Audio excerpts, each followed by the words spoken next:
Imagine being able to stream every curling game from every sheet from any event, be it your Wednesday league game, Bonspiel, or corporate event.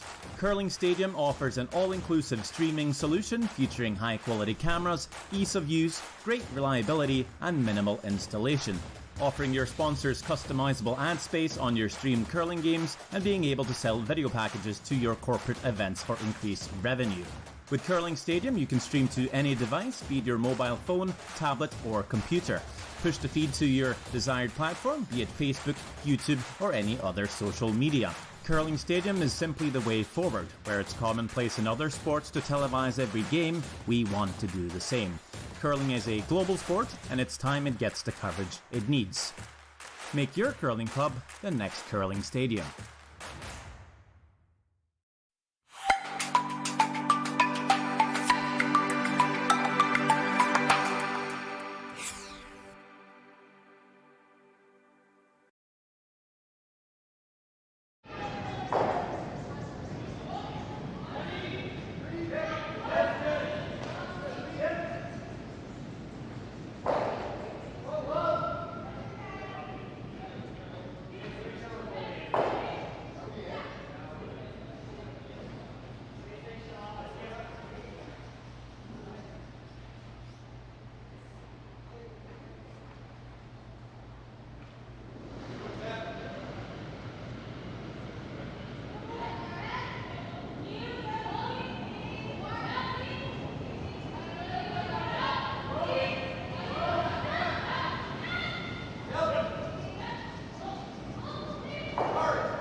Good afternoon.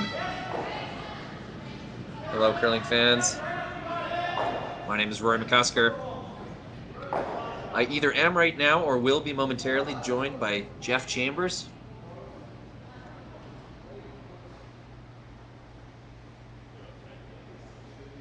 Bringing you some quarterfinal action here from Swift Current S3 Group Curling Stadium Series.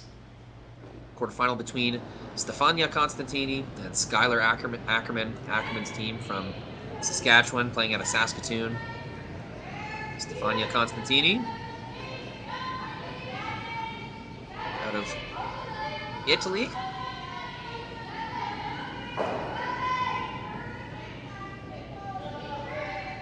Pretty basic first end here, no guards in play. Teams trading hit and rolls. They'll try to feel out this sheet. First end here of an 8-end game. From our audiences from YouTube, Facebook, CBC Gem, of course. Thank you for tuning in to some live curling. Thanksgiving Monday.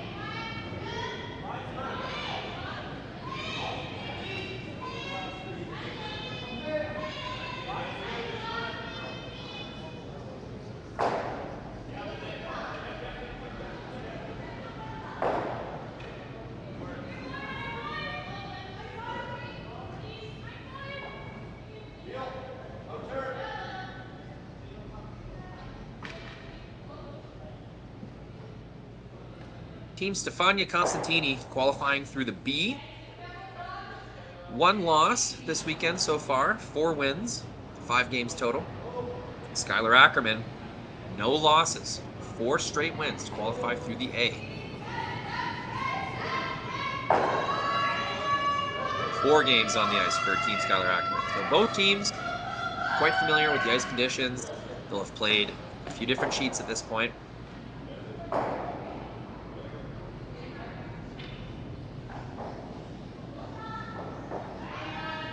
Those conditions, by the way, have been notably excellent.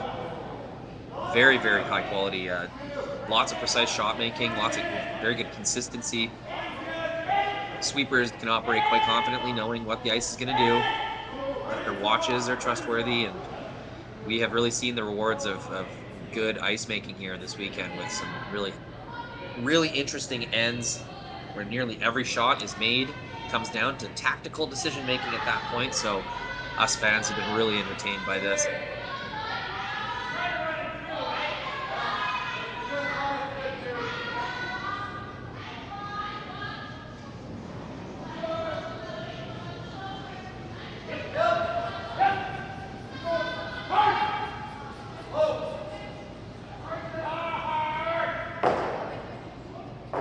Team Constantini rolling out on their previous hit attempt.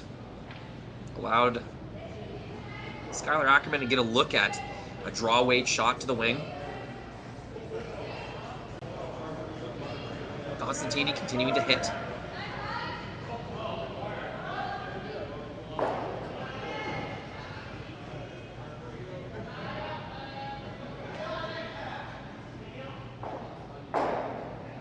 Ackerman with hammer here in the first end.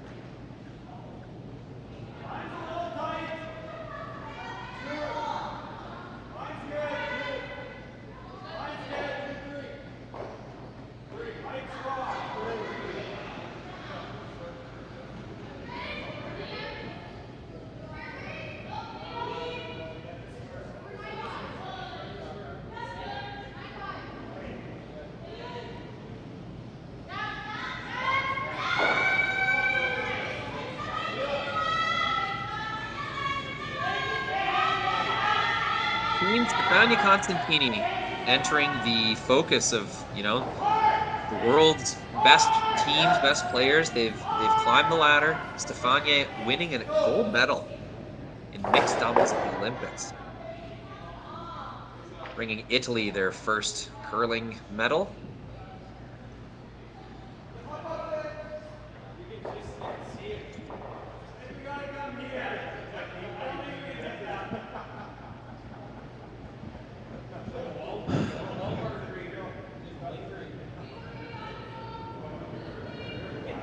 Hello, Jeff. Is that you?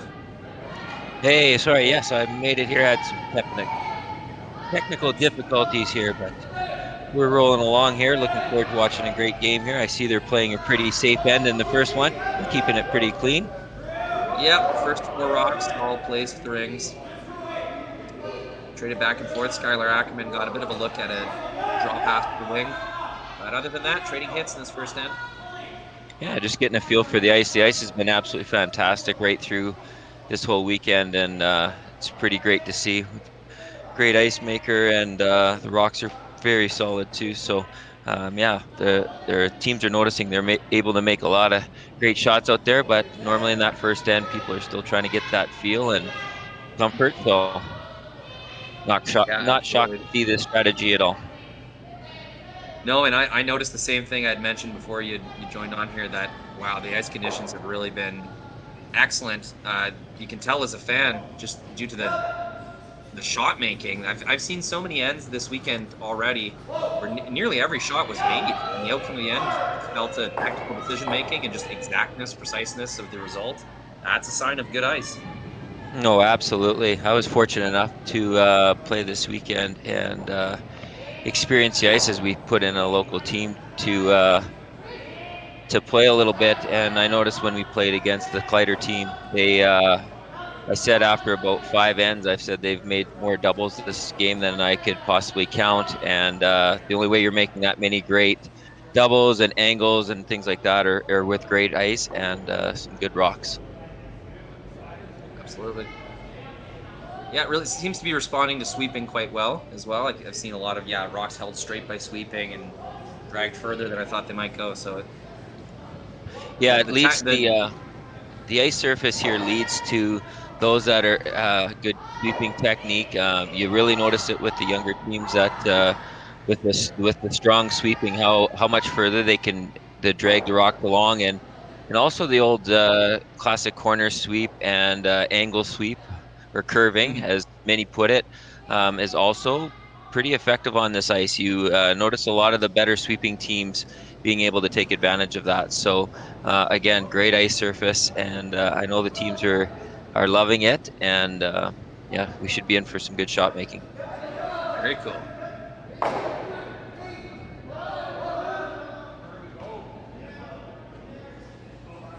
I have noticed as well, this team, Stefania Constantini, earlier they're playing the Japanese team, Sasaki.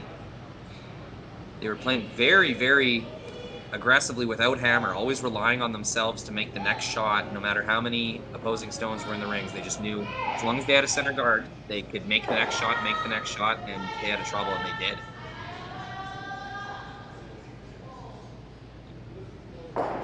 Well, blank is successful. Nothing. 0-0. Headed to end number 2 here in Swift Current.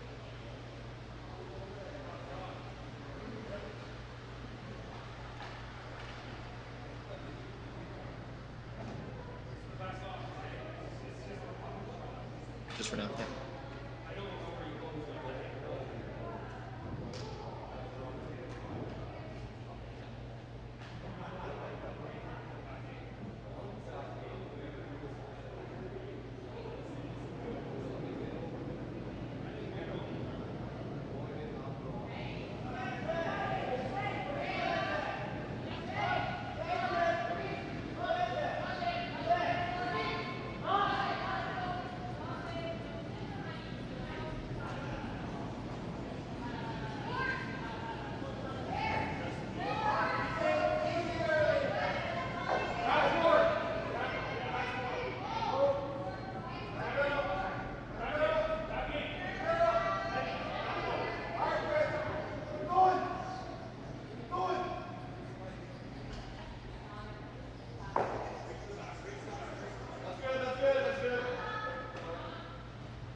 Welcome back. Second end here.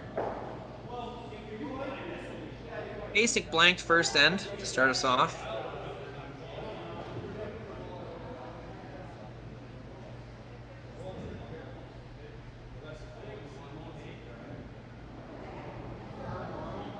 And if we're not careful, we're headed that way again. First 2 rocks are in the corners. Team Stefani Constantini might experiment with throwing a center guard here. They might not. Might play it right into the rings again, but looks like skip Stefania Constantini has her broom on the top of the button, so we will see another draw into the rings here.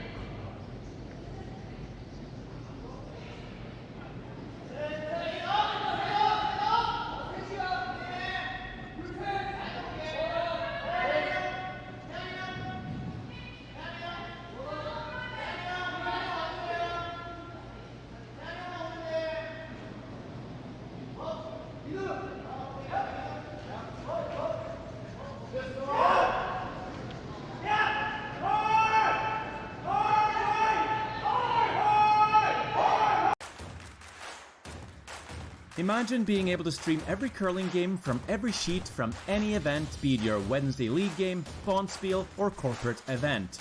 Curling Stadium offers an all-inclusive streaming solution featuring high-quality cameras, ease of use, great reliability, and minimal installation. Offering your sponsors customizable ad space on your streamed curling games and being able to sell video packages to your corporate events for increased revenue. With Curling Stadium, you can stream to any device, be it your mobile phone, tablet, or computer. Push the feed to your desired platform, be it Facebook, YouTube, or any other social media. Curling Stadium is simply the way forward. Where it's commonplace in other sports to televise every game, we want to do the same. Curling is a global sport, and it's time it gets the coverage it needs. Make your curling club the next Curling Stadium.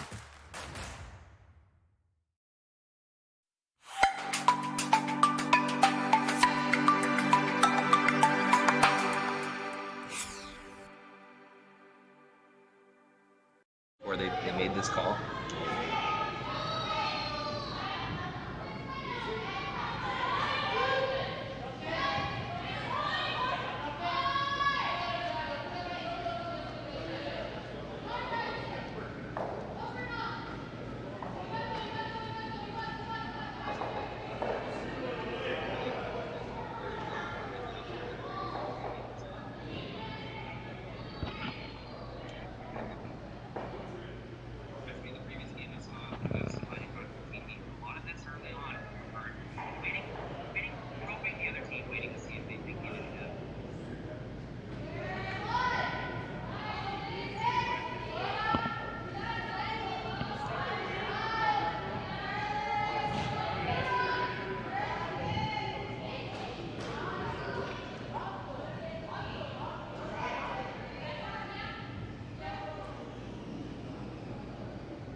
Unfortunate hogged rock for Team Ackerman means that Stefani Constantini will get a chance at putting a force on here in the second end.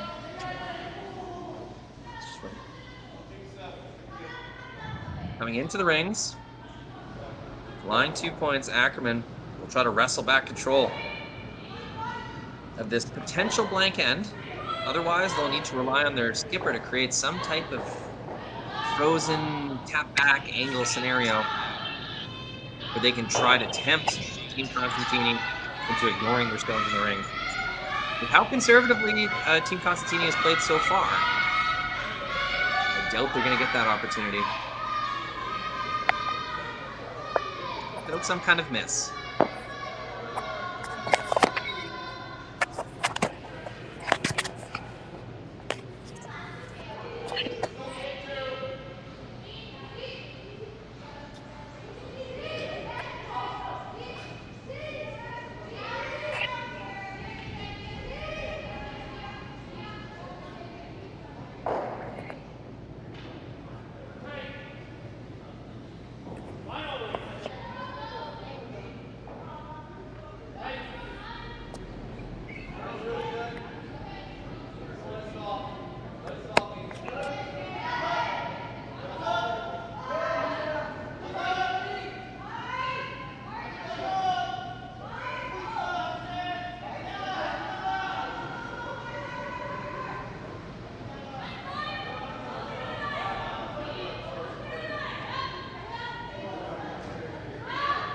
Ackerman with a double opportunity here. Able to get that blank end opportunity back. Great sweep. They'll get both stones moving.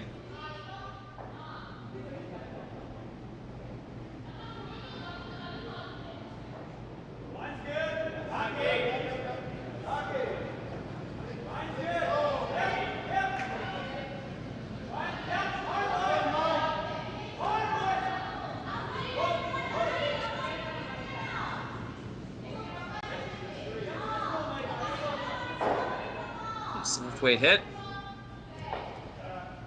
Constantini not pushing things too aggressively here.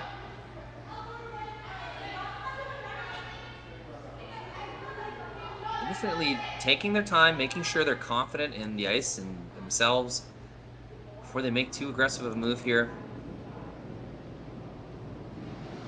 It's actually Skylar Ackerman's team who said, enough of this, exchanging hits in the rings. We're going to throw a corner guard, see if we can't make something happen to give us a score here in the second and even end.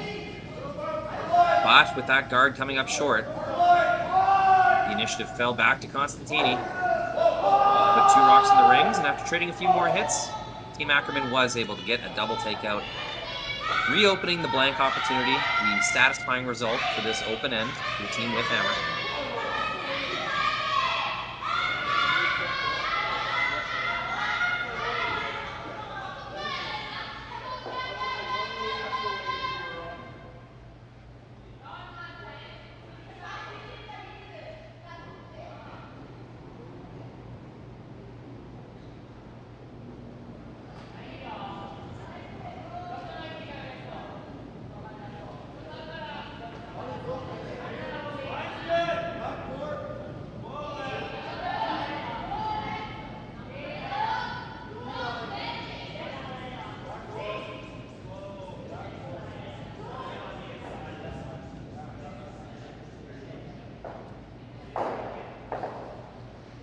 Soft weight, allowing her sweepers to control that rock, allowing everyone on the team to get a read of what that spot on the ice is looking like.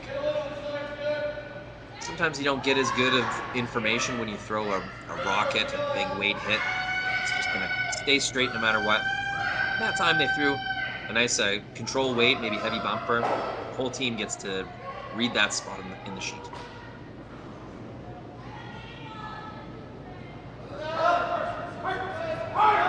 Skylar Ackerman looking to do the same kind of thing.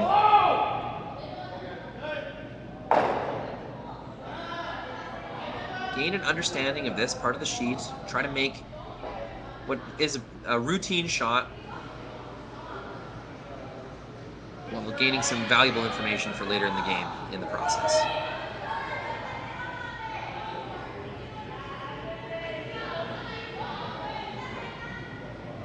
Really smooth delivery. A little more weight thrown on this shot. And perhaps partially as a result, they roll out of the rings. This is going to allow Stefania Constantini to get a look at the draw path. What's the draw weight like in the second end here? The Italian team will get to find out here as they try to place one in the rings. Not a very big pressure shot here. Will simply force Team Ackerman to shoot their blank attempt at a real target instead of whipping it through the rings. Sweepers reading the ice, heavy clean. Should be thinking to themselves, what are we going to do in this exact spot in the 8th end when we need a draw for the win? This is the practice that they get. And the rock will cruise a little heavier than they anticipated. That sweep halfway down the ice was clean at least. Heavy clean perhaps. I don't think they really anticipated that rock going that deep. However, the tactical result is just fine. It does occupy the rings. Skylar Ackerman will have to throw a blank attempt on this rock. So as far as the need goes, Team Constantini achieving their goal of making Skylar throw this rock. And they learned a little bit about the draw path in the process.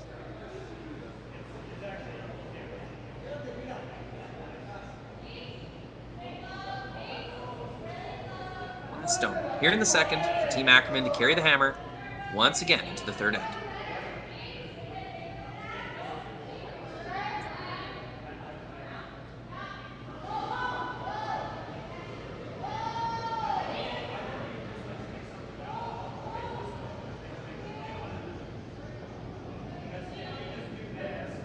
Just a really clean looking slide from Skylar Ackerman.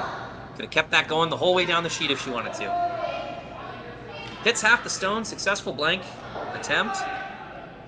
0-0 heading into the third end. Team Ackerman, 2 blanks in a row to start this game.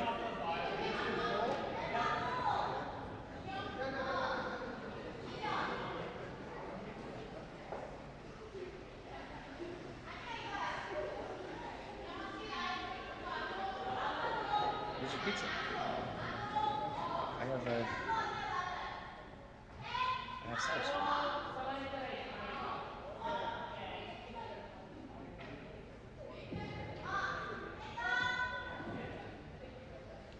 I'd loosen it a little bit if I were you. It was quite tight last time.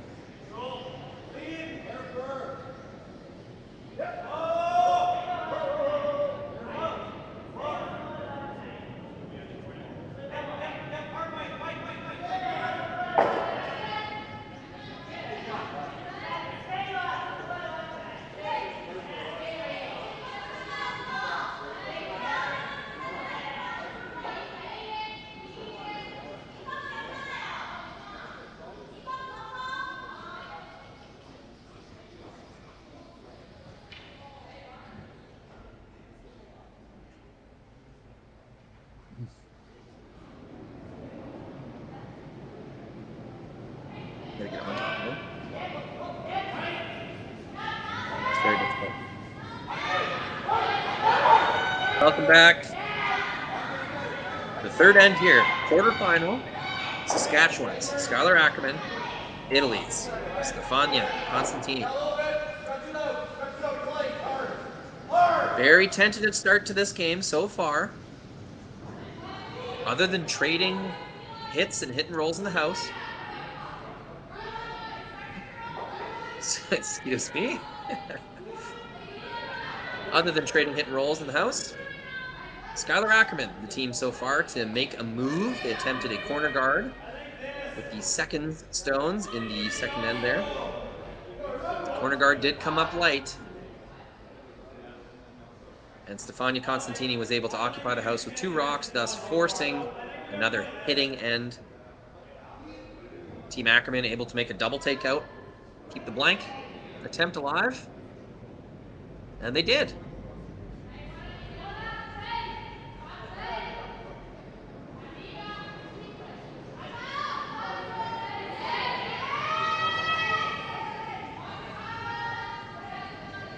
Skylar Ackerman makes the blank, takes the hammer into this third end, where we have a center guard.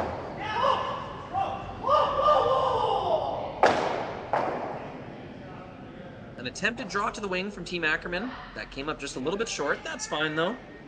That rock's in a potentially valuable position for Team Ackerman as a low corner guard. Team Constantini attempting a draw around their center guard, coming a little bit deep and outside. Still a made shot, but not quite the specifics in the result that they were looking for.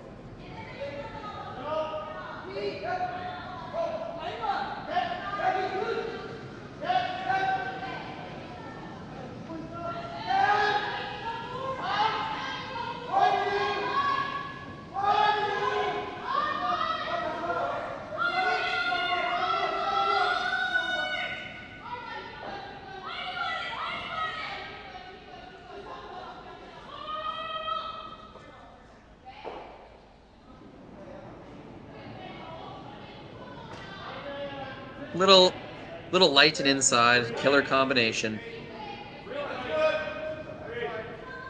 Means a wreck on this guard.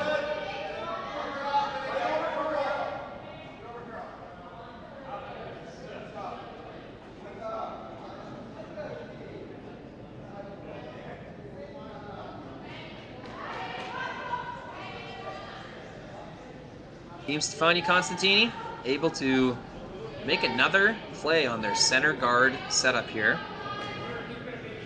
Looking for that steal or force. Very likely someone's going to score this end with two center guards in play. A full sweep the whole way down earns Team Constantini a real nice shot. In the top 8 foot, slightly overlapped with their rock on the button, both behind cover.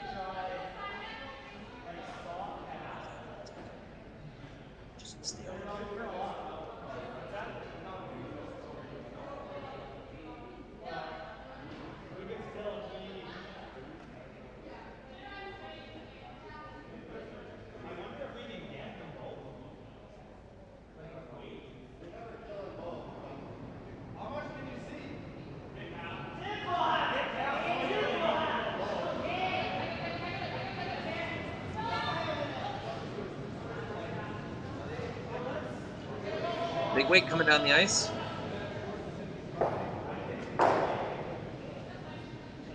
Looking to move some yellow rocks in the rings. Unfortunately, they blast right by. It will still be 2 Constantini rocks in the rings.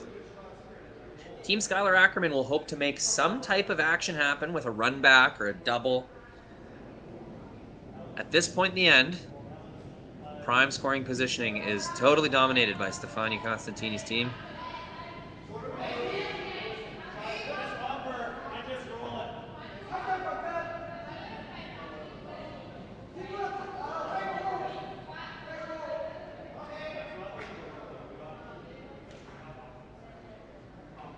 Sailing quite deep. That guard attempt looked more like button weight. And as a result, an opportunity missed. A chance to clear out the trouble from the forefoot for Skylar Ackerman. She's looking at using this stone to roll behind the left side of the center guard. Understanding that it's unlikely there will be a blank or an open house to deal with. Team Ackerman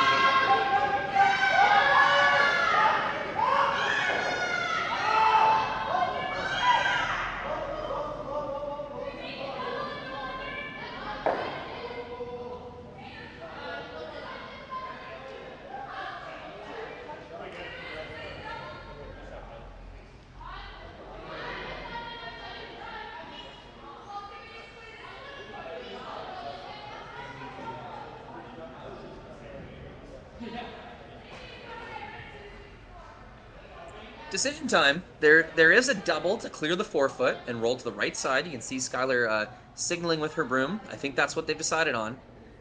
That will clear the forefoot of opposing stones, regain a bit of control back in the house. The other option, of course, is to hit this front yellow rock on the left side, roll behind the red center guard, and try to score 2 or more points that way.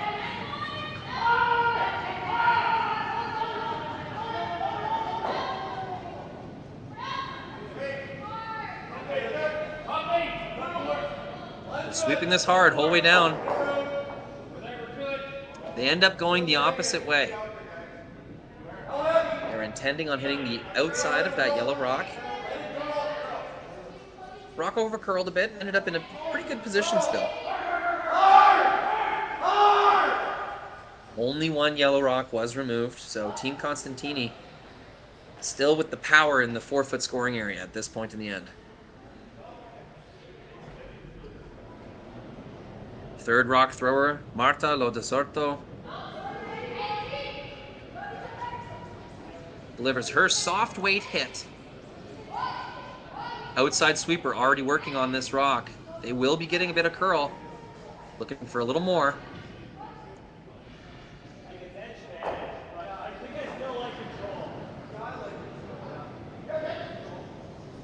Decent results. They are able to remove the red stone. Roll to the open wing, which was likely guaranteed in that type of shot. They would have had to play very soft weight to get a near nose result, thus risking not removing the stone at all. Choosing to take the safe way, they'll just remove it and roll out to the outside. That'll give Ackerman an opportunity to roll in behind the center guard. Try and set up her 2 points, understanding that there won't be an opportunity to clear all these yellow stones.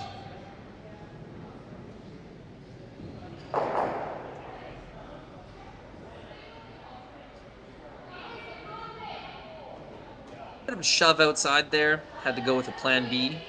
Ended up rolling to the outside. Maintaining pretty good position. As we can see, those angles, they may have loaded up a double. If that front of red is contacted, I think both of those yellow stones behind it clear the rings. So, Team Constantini line 2 right now as it stands, but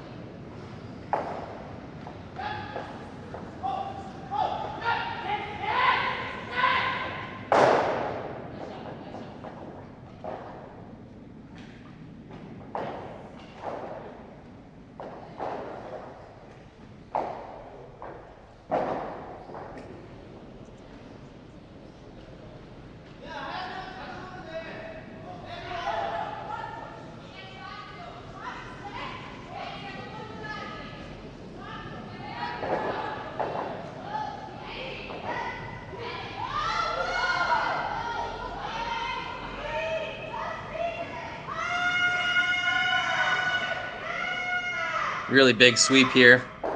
Trying to coax as much curl out of it as possible. Now they feel they've come a little too deep. And I think they have. They've set up this loaded double takeout where the shooter would roll into this yellow rock in the 4-foot and perhaps even remove it from the rings. A type of triple takeout available here for Team Ackerman. This would really swing the end in their favor, removing all yellow stones from play. With only 2 Team Constantini stones to come. Big swing in this game. Biggest shot of the game so far. Kaya Kennedy. An opportunity to make a big shot for her team here.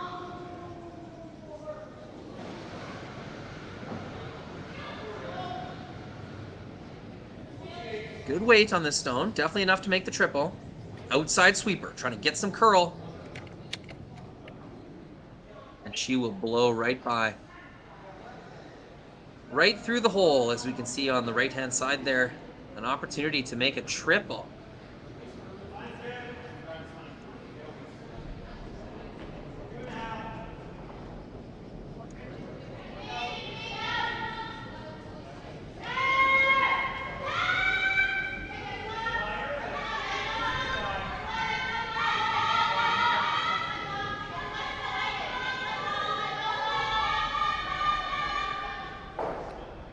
Oh, yeah. Decision time for Stefania Constantini. They know they just got away with one. Skylar Ackerman blowing that rock right by. Everything. There is a triple takeout loaded up on those yellow stones. So Team Constantini will likely have to move something here. They'll have to move their stone in the top 4. Perhaps rearrange the angles on the outside, but you would think some play down the center line is coming to maintain control of the forefoot without the fear of losing all your stones to a triple takeout.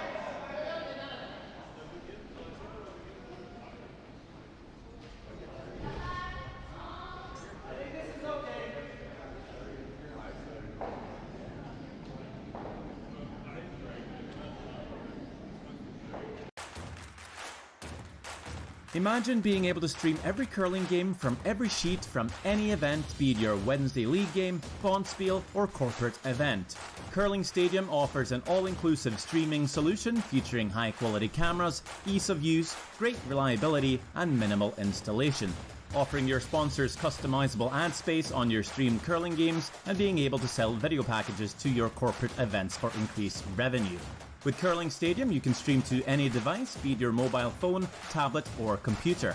Push the feed to your desired platform, be it Facebook, YouTube, or any other social media. Curling Stadium is simply the way forward. Where it's commonplace in other sports to televise every game, we want to do the same. Curling is a global sport, and it's time it gets the coverage it needs. Make your curling club the next Curling Stadium.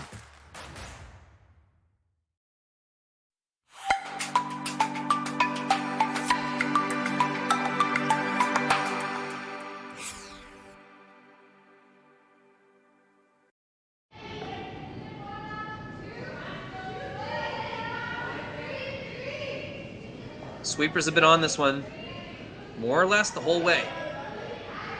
Little reprieve now. Inside sweeper still taking possession of the rock, trying to drag every bit of distance they can out of this thing. It is going to come up short. Well, Roy, Team Jeff Constantini back here to check things out, and quite a situation you've got going on here. Absolutely. Jeff, it's been quite an end as it's developed.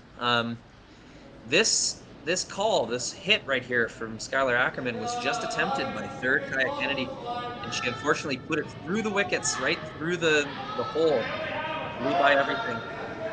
Yeah, there's actually a couple different ways you could look at playing this. You could actually come in off the yellow, off the top forefoot, rather than using the red first, but we'll have to see what happens with this one.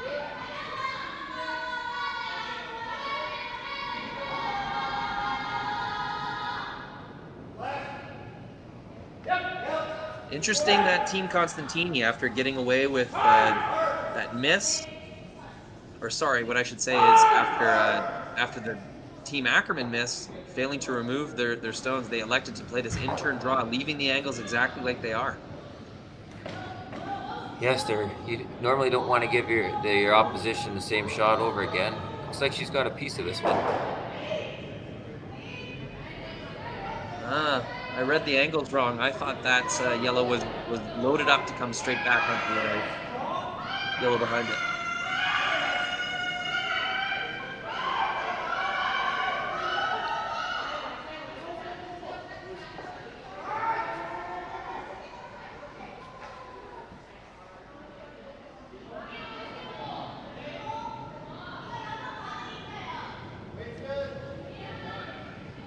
So still leaves a pretty good opportunity then for them to move these out. If she hits that middle one first and kicks the one out to the side, she'll be sitting 3. Absolutely. Won't completely take away the draw path for Skylar Ackerman, but will definitely determine the exact path she'll need to take and make it more challenging, that's for sure.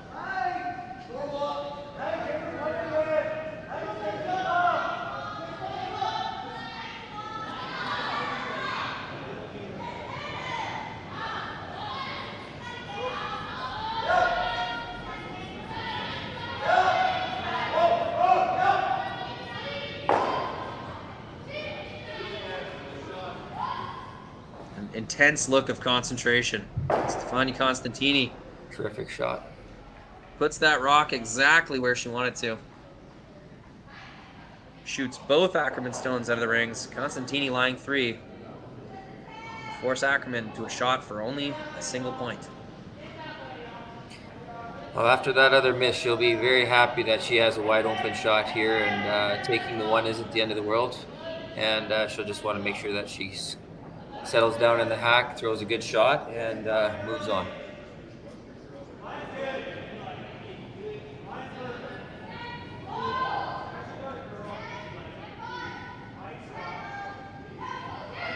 So easy in this situation to slow down your momentum a little bit and try to throw a little bit too much control weight. So you got to watch for the over curl here, and as long as the sweepers get on it early with these ice conditions, this should be a pretty routine shot for her.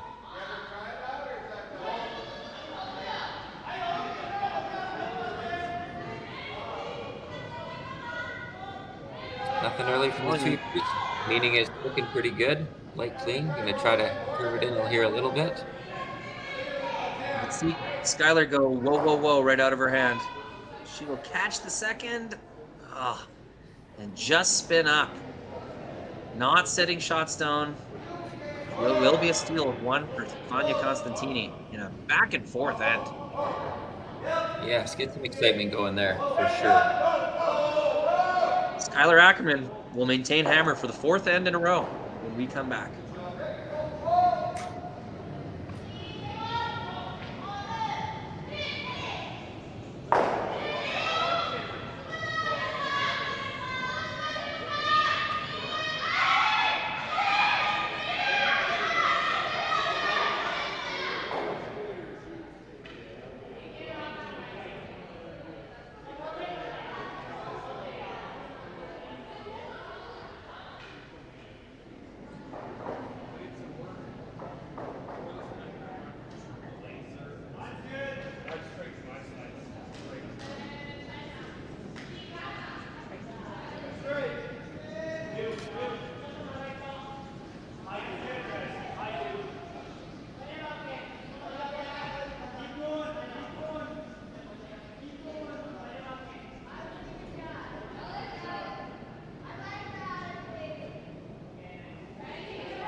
Welcome back. Fourth end. Saskatchewan's Skylar Ackerman, Italy's Stefania Constantini in the quarterfinal here. S3 Group Curling Stadium Series. My name's Rory McCusker, here with Jeff Chambers, and we've seen a game come alive. First two ends, pretty routine, hit and roll, blank attempt. And then that third end, really back and forth. Some fun angles, some interesting shots, and ended up being Skylar Ackerman roll out to give Stefania Constantini 1 point. Absolutely. After that, giving up a steal of 1 point, we're probably going to see a little more aggression from the Ackerman team here coming in the home end. Typically in those home ends, you want to set it up for a little bit more aggressive to see if you can get a good score in the even ends, and first corner goes up. So that's a sign of what we're probably going to see in this end. So it should be action-packed for sure.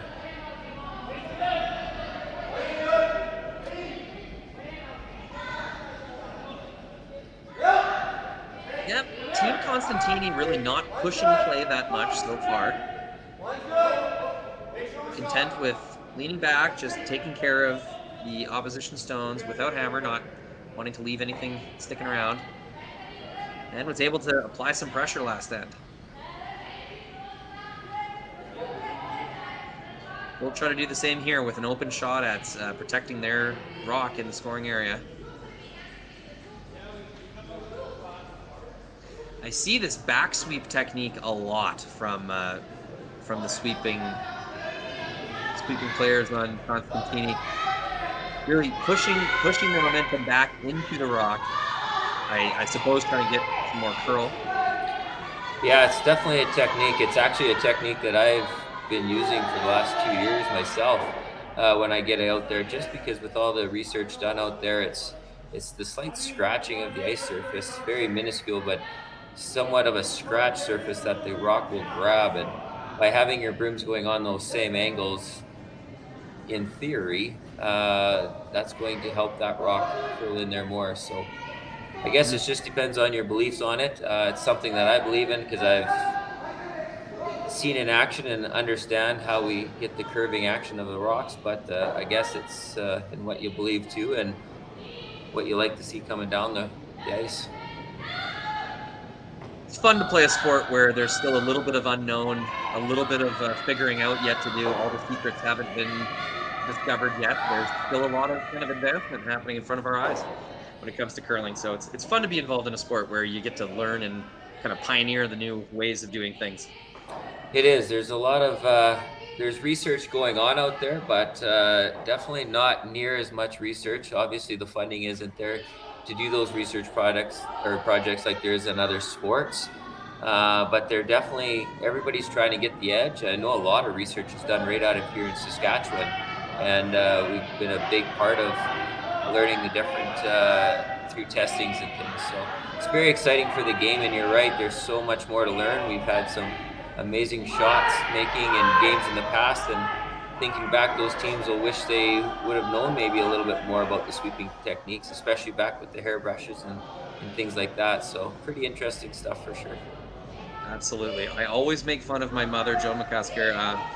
The most famous shot of Sandra Schmirler's career was this in-off in the Olympic trials to qualify. And the most famous shot of her career plays over and over again on highlight channels, and they're sweeping the wrong direction. They're sweeping it to make it curl as the sweep comes on.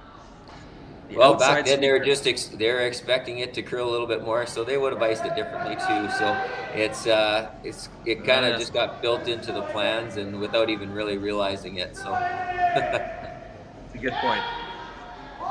Especially with that was a takeout weight there. So, and we all obviously know too with takeouts that you can't really affect that the direction too much, anything over bumper weight. So they're pretty safe regardless with that, and it definitely will be a shot will go down in history forever. So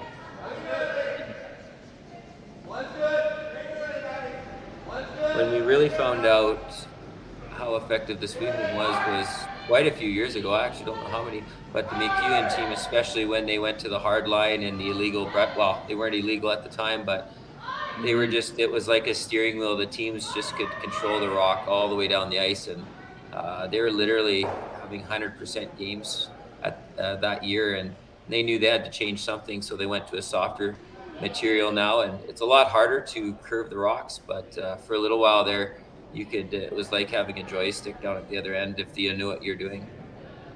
That's exactly right. I remember the McEwen dominance, Denny Neufeld with his huge muscles just pounding that broom into the ice. Absolutely. Steering the rock. And that was McEwen. A lot of teams had particular success with that era of like 100% shot making, like you said. Absolutely. They figured it out. They did a lot of testing themselves and basically put hardline on the map for sure for curling. It was just a huge advantage to use the equipment then. Yeah, and curling has always been a fluid sport. There were some periods where change was not as welcomed as others, but it's smart to understand what's having a certain impact on the game and in what way, and is it really beneficial to what we love about our sport, which is the skilled shot making team shots. So seeing the sweeping have that much of an effect was a good thing in many ways, but as we can reasonably understand, there had to be something had to be done to keep the game in a state that it's tough to describe, but absolutely no. It was bringing to the fact that if it still shows you put somebody like Ben Hebert on a brush and how much difference he can make over others, and that's why so many people have got, especially the front ends, have got so big now in the men's curling. Just pure strength. We've seen it in the ladies curling as well, but it's just become a huge advantage. But here we got a little bit of a miss here that left the corner there, so not sure if she's going to go after shot rock or maybe go around. There she is. So she's going to take that aggressiveness. I know everybody would go, wow, that rock is right by the button. Why would we play it? But if you play the open one, you pretty much are losing all shot at the 2 points, which their Team Ackerman truly wants to get in the fourth end here. So they're going to play a little aggressive, try to get around the corner and for a miss and generate their deuce that way. Yeah, recognizing there's not too much danger up front either, and worst case scenario, they are likely going to have some kind of shot at one. This one got thrown a little wide, so it's going to stay in the open unless they can really get some curvature going, but just a little bit of a in-out toss there, so it's going to leave it out in the open, I believe. And a little short, so this is definitely going to change things up if they can get one into top 4 buried. Puts a lot of pressure back on Ackerman.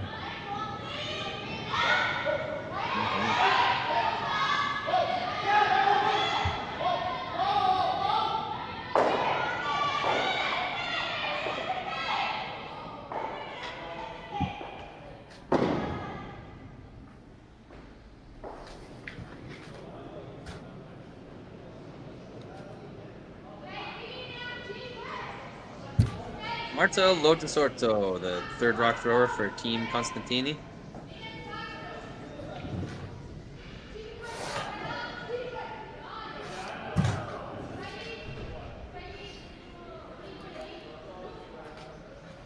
A good looking shot forming here.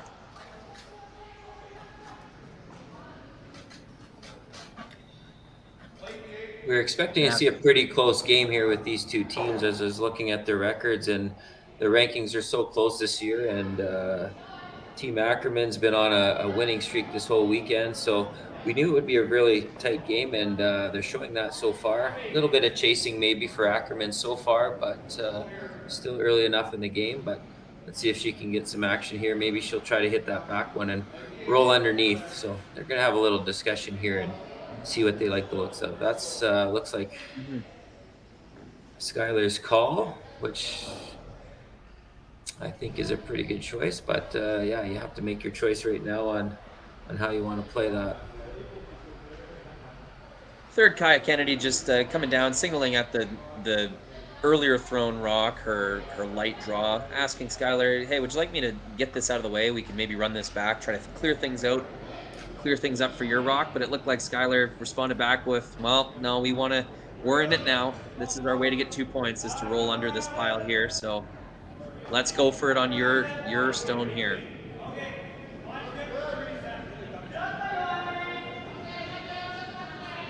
You can always try to create 2 last minute with the skips 2 rocks, but they're going to try to count this one right here with a hit and roll.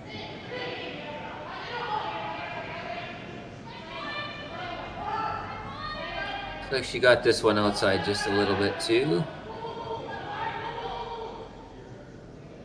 Actually, quite a bit this one.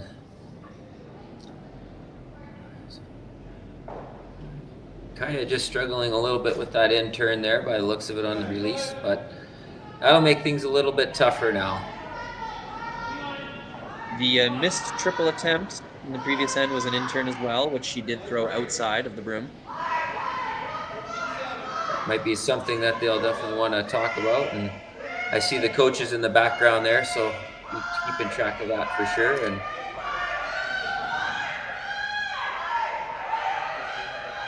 maybe just a small technical issue that can be worked out and have a strong last half of the game.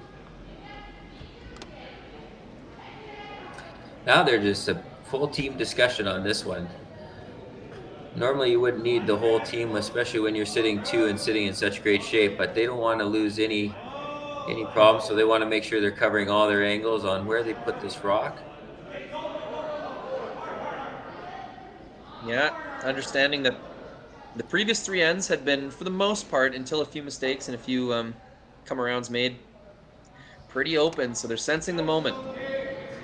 Knowing that this is this would be a big end to steal a few points if they could ever manufacture it. No, absolutely. It looks like just a top 4 shot would be great. If they could get edge on edge with that rock, or even just a little bit under it, would probably be just perfection. But they just want to get something in the way here for them and see what Skylar can do with it. Skylar's going to have one opportunity to sort of clear things out of the way and set something up for her to have an open shot for 1, must be the hope at this point. So Team Constantini wondering if they can put a rock in a perfect position where they're still going to have control over the 4 foot. even if Skylar Ackerman makes her next shot.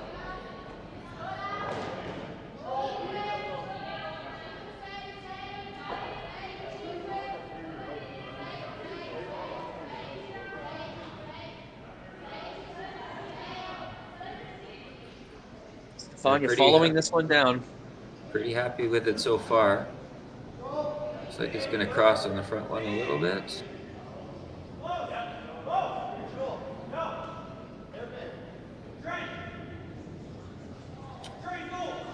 Well, she can definitely open this up, and it might be pretty close. It's hard to tell with our angles here, but probably going to go over the top of the back one, but at least it would be a completely open house for her, and the double is pretty easy to do there with 3/4 of a rock for sure. They might be looking at here if there was ever an opportunity to make the double and get a little bit of a bonus roll inside. Well, their angle's better than ours. Right now it looks like that's overlap, but yes, if there's room there, that would be a terrific chance, but they're looking at it. Sure, from this angle doesn't look like it'll get across there, but there must be more room there than it looks.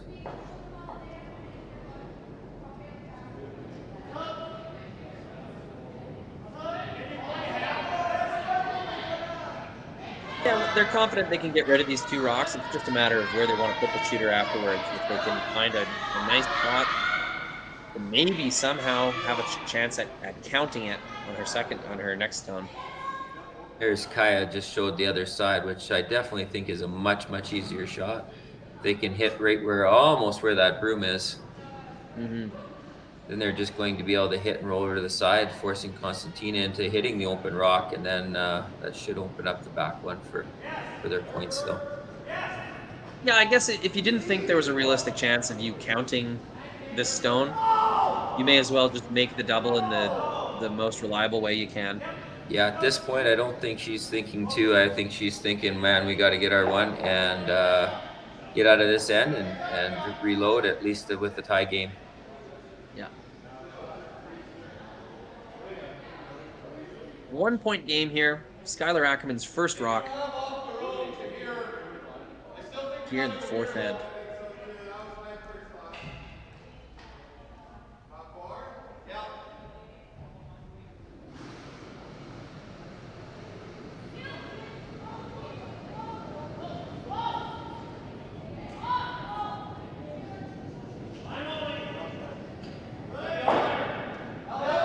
Wow, it would have been very close to a triple if she would have got up there to where she wanted to hit that rock. Now that we see that action, so I think a little thicker to see that. Yeah, a little thicker on that top one, and it wouldn't have been such an angle off that secondary one, and it looks like it would have chipped it. I knew it would be very close, but you're never too sure until it actually happens. But yeah, that just had to come up about 2 more inches, and I think we'd see a totally clean house. Still a very serious opportunity here for Team Constantini to line something up, make a very difficult shot for one, and really put the thought of giving up 2 in Skylar Ackerman's head. Absolutely. I missed where she finally tapped where her ideal spot is, but Imagine being able to stream every curling game from every sheet from any event, be it your Wednesday league game, bonspiel, or corporate event. Curling Stadium offers an all-inclusive streaming solution featuring high-quality cameras, ease of use, great reliability, and minimal installation. Offering your sponsors customizable ad space on your streamed curling games and being able to sell video packages to your corporate events for increased revenue. With Curling Stadium, you can stream to any device, be it your mobile phone, tablet, or computer. Push the feed to your desired platform, be it Facebook, YouTube, or any other social media. Curling Stadium is simply the way forward. Where it's commonplace in other sports to televise every game, we want to do the same. Curling is a global sport, and it's time it gets the coverage it needs. Make your curling club the next Curling Stadium.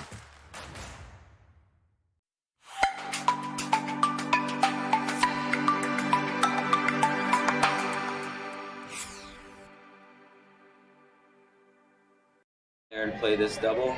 And there'd be some teams that would stand there and play the draw around even with the rocks touching the 4 foot. So depends on your style of play, but they're going to go with the double here and hopefully make the yellows disappear.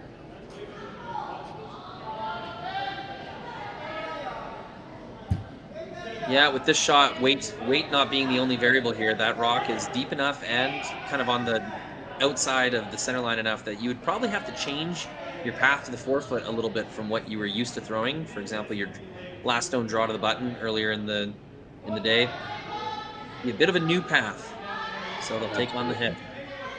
I think the safest play, we'd see a majority of teams. I would say that 90% of teams would be going for this double instead of the draw, but there are those ones out there that are really, really, really confident with that draw, but I believe this is the percentage shot. All right. They like it out of the hands. Should be pretty close. Oh, it's really sweeping on. Trying hard to hold it, but not going to quite do it. I had to jump on that a little bit earlier before the curvature of the rock, but steal of 1 there from the team from Italy, and they're going to move on to a 2-0 lead. Yep, Skylar Ackerman will try hammer for the 5th time, 5th end in a row with hammer when we come back.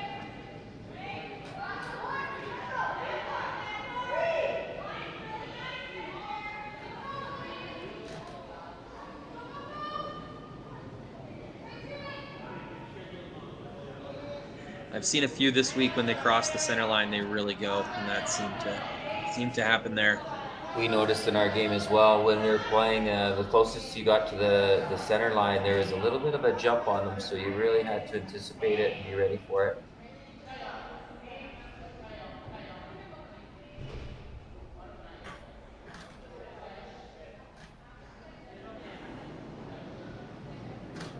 When we're back, I can give an update on the other games for us. Oh, perfect. I think there's 4 games in total, yes, SEMIS, so I got them all on my screen here. Teams are taking a little of 5 here, so... Oh, nope, skating down.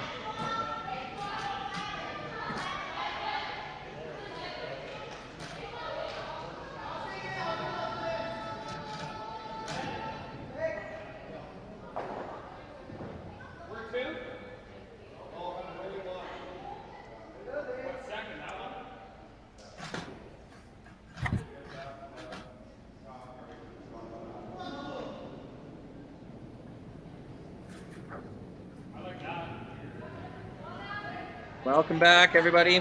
Another steal for Stefania Constantini. This one well earned. Control of the top of the house for most of the end. Ends up forcing Skylar Ackerman to a pretty tough double for her single point. Ackerman removes 1 stone, but cannot remove the second. It needs another steal for Stefania Constantini.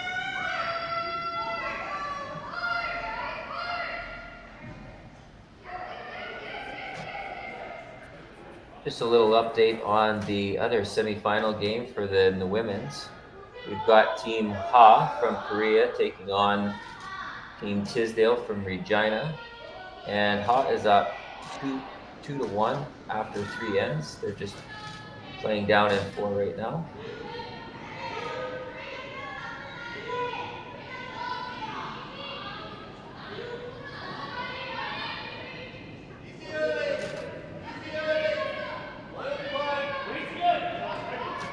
Other action, we've got team from Korea and Japan, so Jung from Korea and Jana Tisdale from Japan.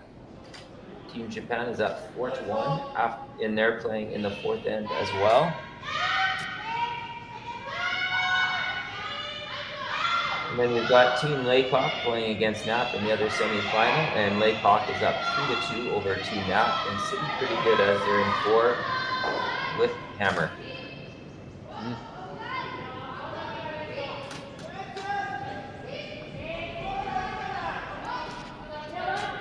So lots of great action going right across, a lot of close games, great semifinal action.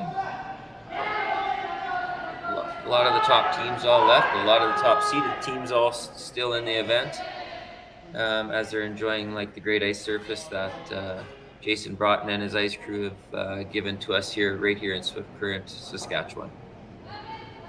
For sure. Yep. Notably excellent ice. That Laycock Knapp game. Those are two interesting teams, especially at this tournament.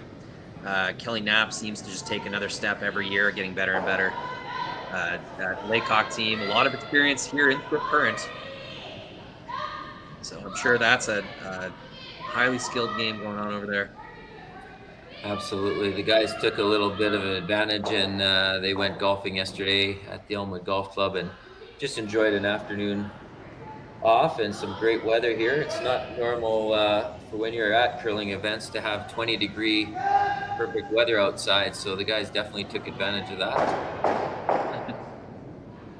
Good team building to do something together away from the rink as well.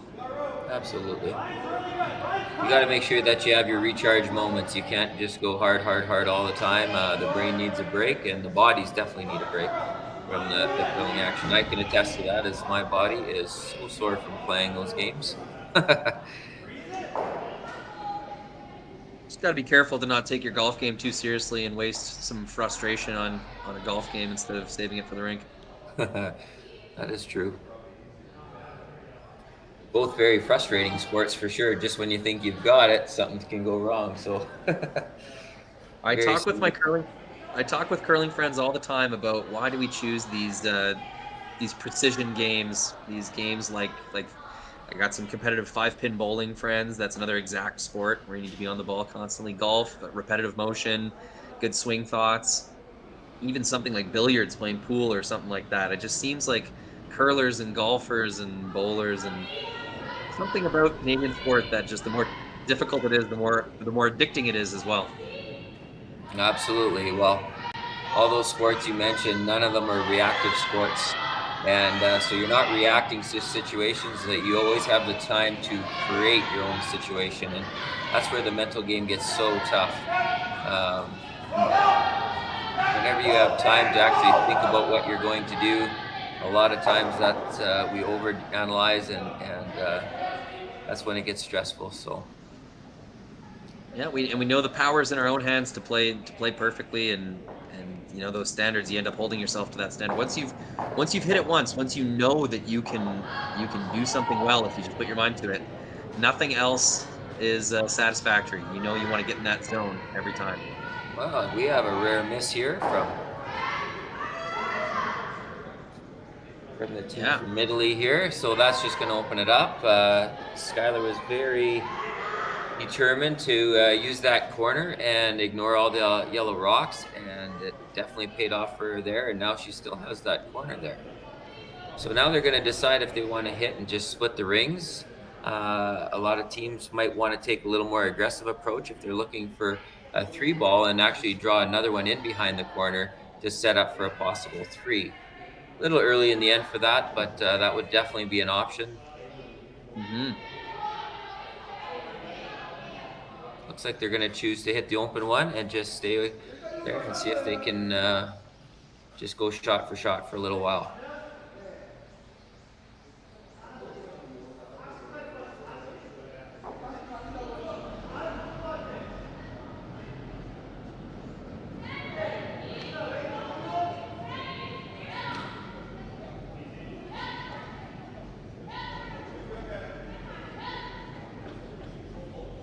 Trying to hold that sweep. Looks like we're going to get a roll. Might be a little bit too much of a roll, though. Let's see if we can hang it on. All right. Good enough to sit second shot, so Team Ackerman looking in great shape so far. Yep.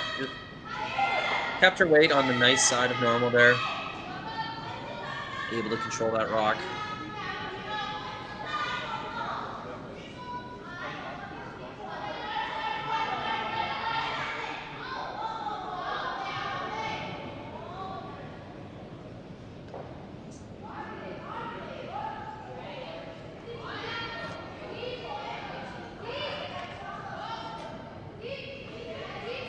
Well, they like the looks of this one. anytime you're on and off the sweep, you know you're very, very close to making your shot. It's a great sign when you're a sweeper and the skip is calling you on and off and on and off, because you know darn well that you are going to make that shot.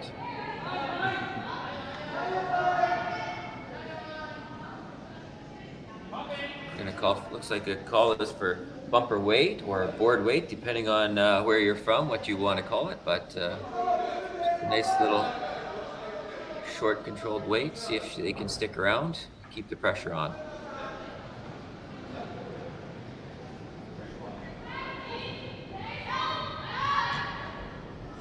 Rory, have you ever done some research to find out who and what calls bumper and board and why they call it control and house and where all the different names came from? Right when you mentioned it, I started thinking about it. And now I've heard both. So unfortunately there you can see the weight was not strong enough. So that was closer to back line, actually maybe closer to hack just with how much they hit there. As soon as you take that weight off, the curl is going to definitely take off, and doesn't matter how strong a sweeper you are, you're not going to be able to hold that rock when there's that much weight taken off a shot. So just a little over curl and caused a little bit of a miss, but still in play, and still would cause some grief for Team Italy here, because they still have to try to get rid of that, and that's not easy to do.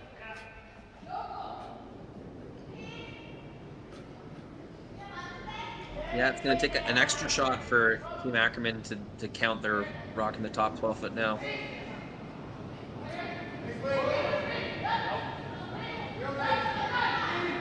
Team Constantini will chase this one out in the wings.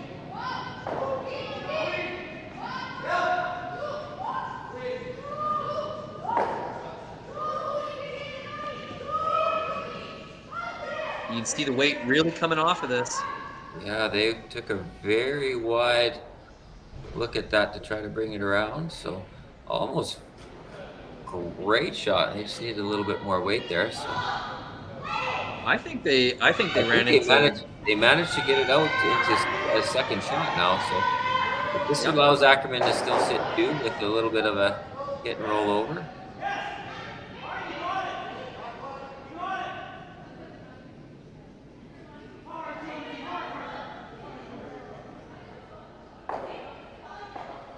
I don't think Team Constantini was expecting that much weight to come off of that stone. They were kind of just on and off of it on the wings there. Weight wasn't really a concern until it really was. Yeah, there's no significant frost or anything, but just when you get out that far out, there's just no rocks go down there, and the ice gets kind of dead. So definitely brought some weight off. Looks like a solid shot coming in here. If they can get it to move just a little, they'd like a little bit of roll in. Good solid shot. Left just enough showing that Constantini can choose to remove this. Although they might be better off just making a draw into the forefoot, right where Stefania's got her broom signaled right there. Absolutely. If they leave it, even if it's a little bit angled, there'd be potential at jam there. It is a big gamble, but could pay off big. Typically, you'll see most teams will come down and just make a little bit move on that, and just to avoid the possibility of a 3-ender. But they're going to have a good look at this and discuss it. Right now, she's checking with the front end to see what the team itself, if they're comfortable and a little bit of gamble there, or if they want to play it a little bit more safe. So kind of making it a team decision here. We see a lot more of this team discussion now than we used to. It used to be just the third and the skip would talk, and front end try to stay down there, but now we see a lot more team discussion. When the lead comes down, it's serious.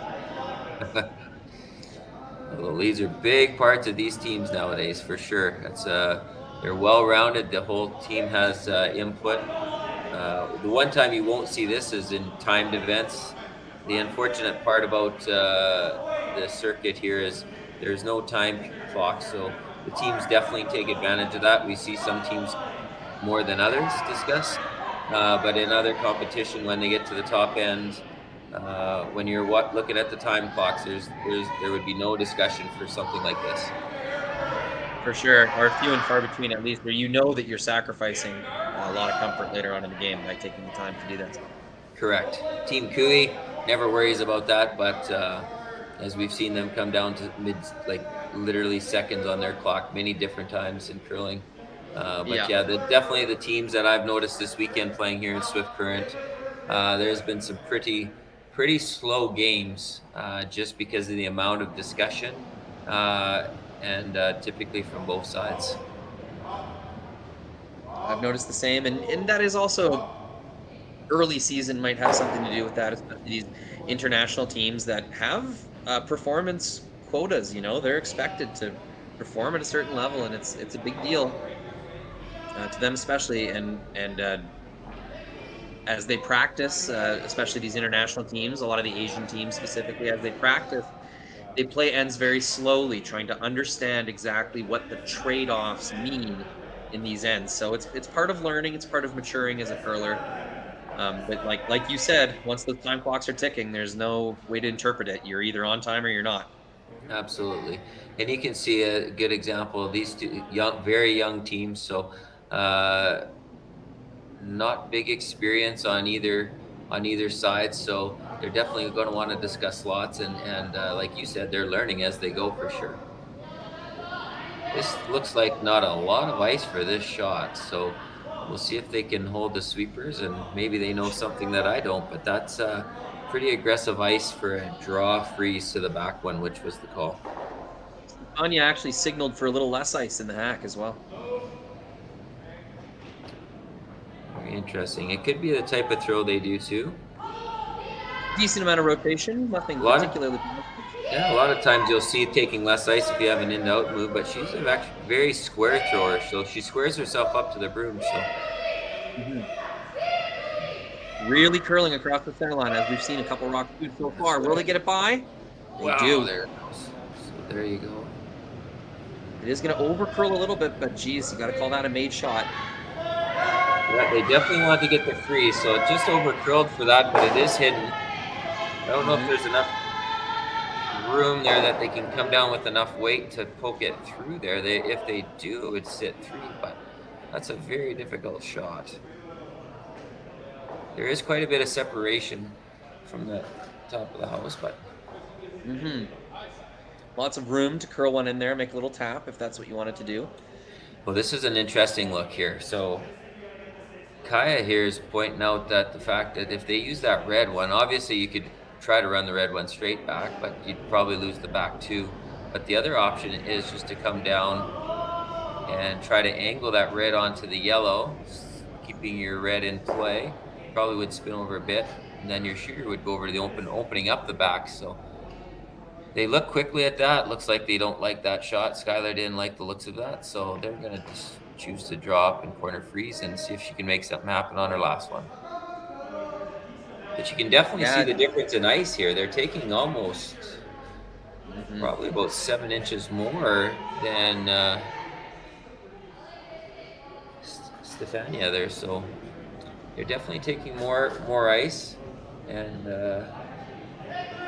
possibly again maybe the way they throw, they feel more comfortable there. This is the ice I was expecting to see on Stefania's first throw.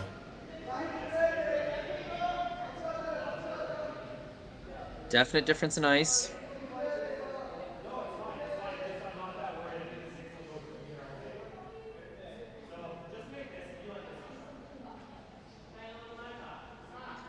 Still an opportunity to get 3 or maybe even more points here.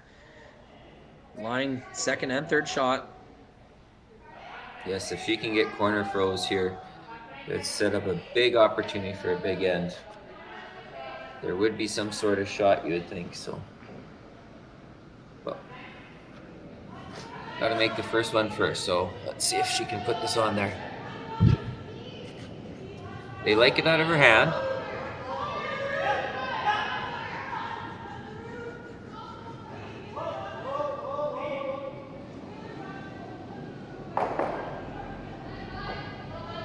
It's coming in really nice.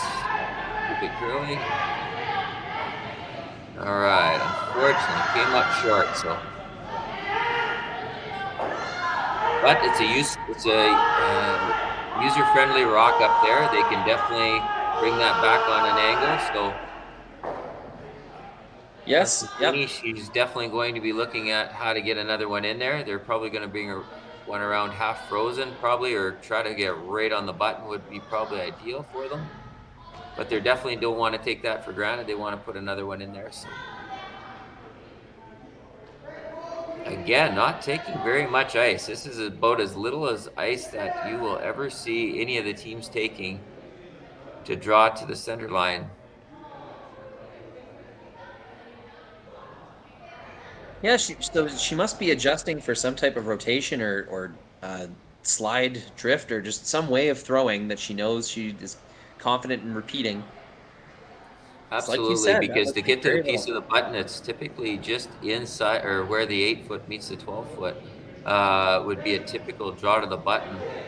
This whole weekend, it's been like that. So as you can see, they're taking a lot less.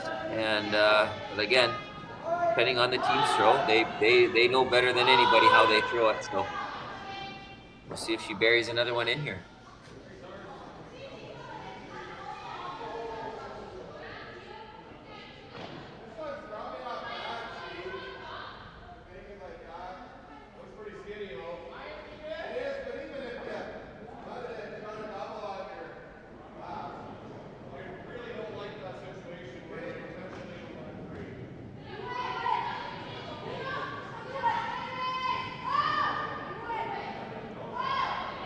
I think the sweepers thought this might have been a little light the way they jumped it at the beginning. It's definitely curling. We can see from that straight on view. Yeah, they're sweeping for the girl. So they realized it was light and it was over curling, so they used it as a guard. Pretty significantly light. I mean, Jeff, is there a chance they intentionally threw that center guard? Well, all indication was that they were coming around, but now that when we look at it and the ice that they took, they might have been just trying to guard that up. But I think she honestly just came out light on that one. The way the sweepers jumped on that immediately, and normally when the sweepers... Imagine being able to stream every curling game from every sheet from any event, be it your Wednesday league game, bonspiel, or corporate event. Curling Stadium offers an all-inclusive streaming solution featuring high-quality cameras, ease of use, great reliability, and minimal installation. Offering your sponsors customizable ad space on your streamed curling games and being able to sell video packages to your corporate events for increased revenue. With Curling Stadium, you can stream to any device, be it your mobile phone, tablet, or computer. Push the feed to your desired platform, be it Facebook, YouTube, or any other social media. Curling Stadium is simply the way forward. Where it's commonplace in other sports to televise every game, we want to do the same. Curling is a global sport, and it's time it gets the coverage it needs. Make your curling club the next Curling Stadium.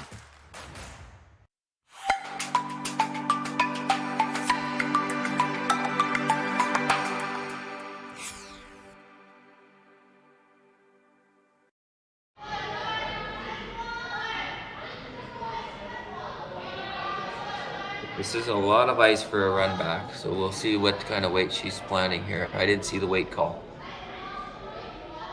With that ice closer to, it would be bumper or board for that. Looks like that's the weight.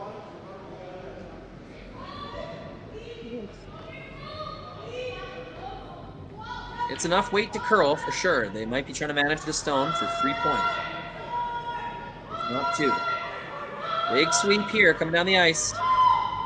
Angle is close. Oh, they overswept it. Oh, that's a frustrating one, knowing that you threw it good enough to make the shot, but just slightly mismanaged. Yeah, beautiful controlled weight there that they could have played with it. Yeah, just a little excited on the line call. They knew it was close, and unfortunately they hit the wrong side of the rock. So tough break. So though Team Skylar Ackerman doesn't have anything to show for it, maintaining hammer throughout the game, they're not out of this yet. They'll try to go hard for a multiple score in the 6th end when we come back.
Welcome back. Semifinal action between Skylar Ackerman, Stefania Constantini.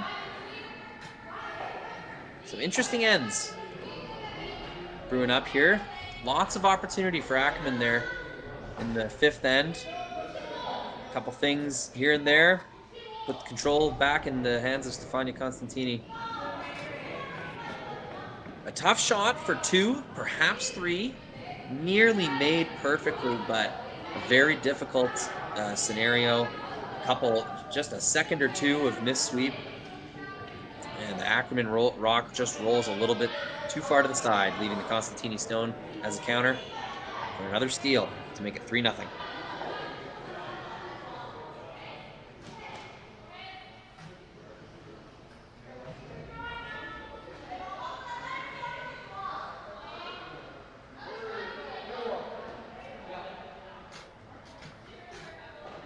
Skylar choosing to ignore the 2 yellows in the house and get behind the corner that they just threw.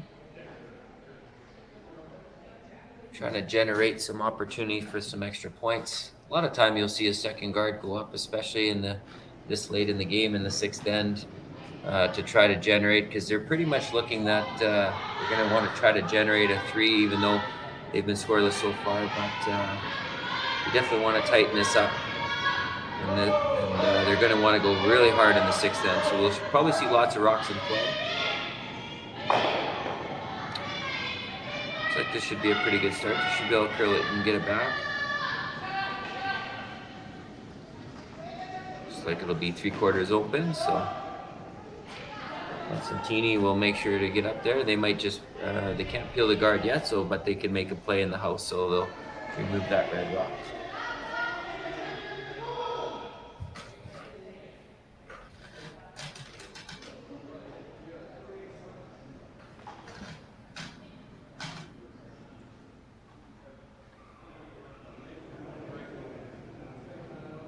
While they're making that shot, I'll give you a little update on the other semifinal action in the ladies curling. We have Team Ha from Korea against Team Tisdale from Regina, Saskatchewan. And Team Ha is up 4-1, and they're in the 5th end.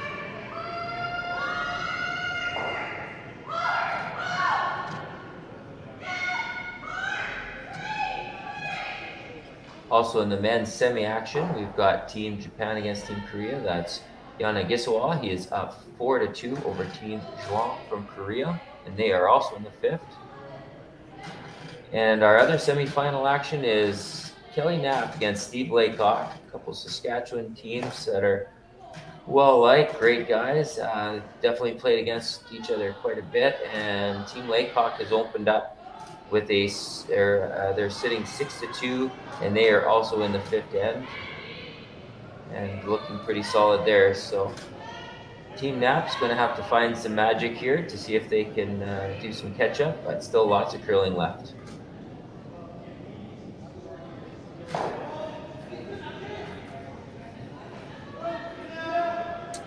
Beautiful spot for that rock now. Very hard to get that out, and the way it's going to start spinning out of the house is towards that corner guard. So that is a terrific shot made there. Yep, those are the types of angles, freezes, overlaps that you're going to need to score 2 or more. Absolutely. So pretty easy decision to go up and clear off the guard.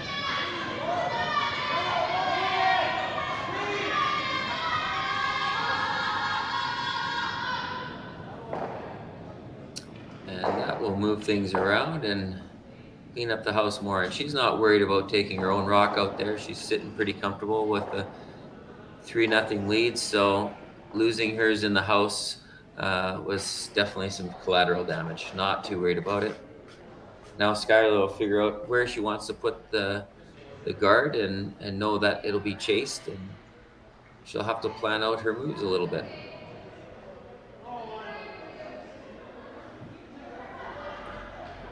Now she's looking at the back house, and one thing I can tell you for sure is, as a sweeper, you're not excited about that shot and judging it to try to hide behind those back ones. And plus with drag effect, that's a pretty dangerous shot probably to pull off right now. So hopefully that she'll decide to throw a guard up there. And there's really not a wrong place to throw a guard. Just got to get one up there so that they have an opportunity for hopefully a gem and they can generate another point in there. Yeah, sweeping a rock to the back of the rings, not only is it something that you just don't do very often, but your area of confidence, it shrinks significantly as you get closer and closer to that back line. No, absolutely. It's a very, very difficult shot. And it's a great shot when you can pull it off when you have to, but when you don't have to take those kind of risks, it's best to just set a guard up front, and you can always get a jam, or you can always get a nose hit out of it, some kind of opportunity, and then try to generate an end from there. So this one looks like it's sliding on them, and going to come into the house, so they'll just make sure they get it in.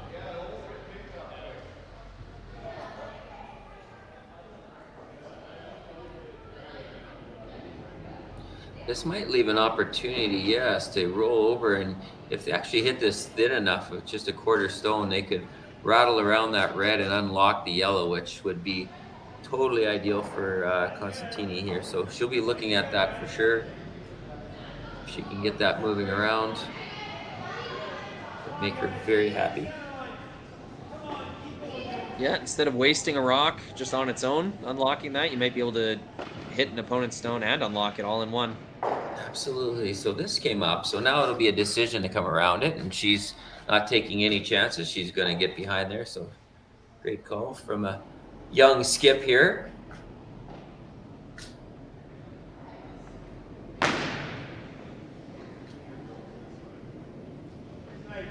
That Team Ackerman has known what they've had to do, just have missed the little opportunities to get perfect results out of their shot in order to make it happen.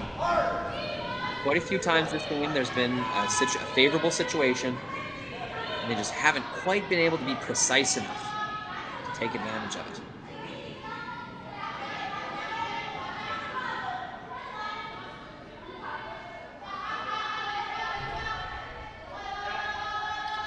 Still sliding on him here.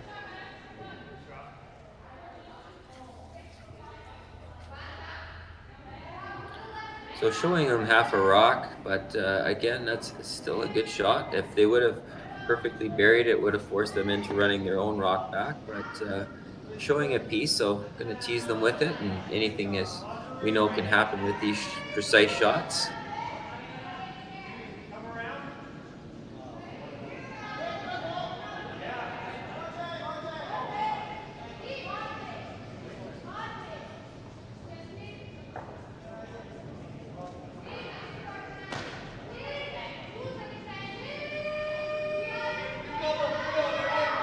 Very good shot here.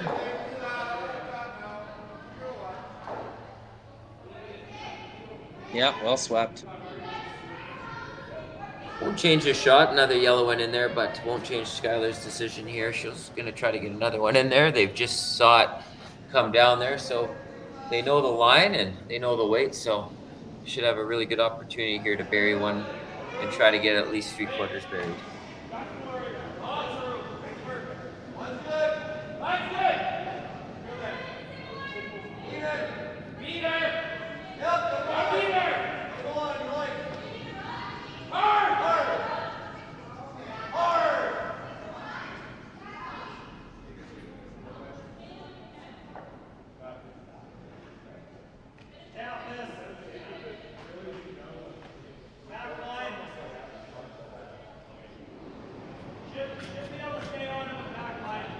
Good shot there. Still showed a half, but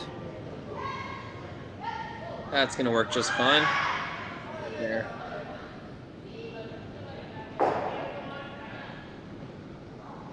Just trying to put off as long as they can, making that red-yellow combination in front of the fourth, but leaving that situation as kind of a protecting force and leaving their rock in the rings will have to be addressed at some point, but they'll put it off as long as possible.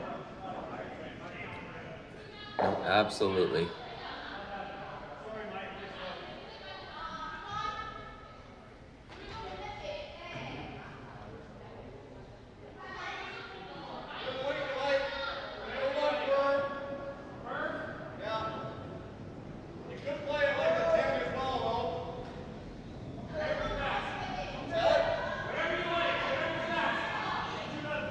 Both skips with a pretty distinctive pre-shot routine. Stefania likes to spin her rock and blow on her hand a few times. Skylar likes to take a deep breath in and stare down the broom.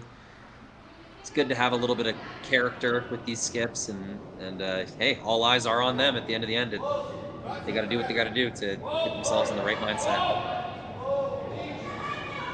Absolutely, especially with the younger teams, you're definitely going to see that routine more than not, where they've been training and practicing to try to get into, we'll call it the zone right before they throw. So everything's similar.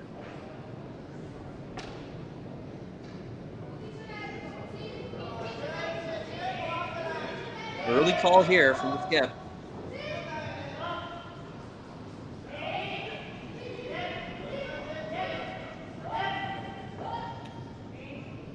Another great shot.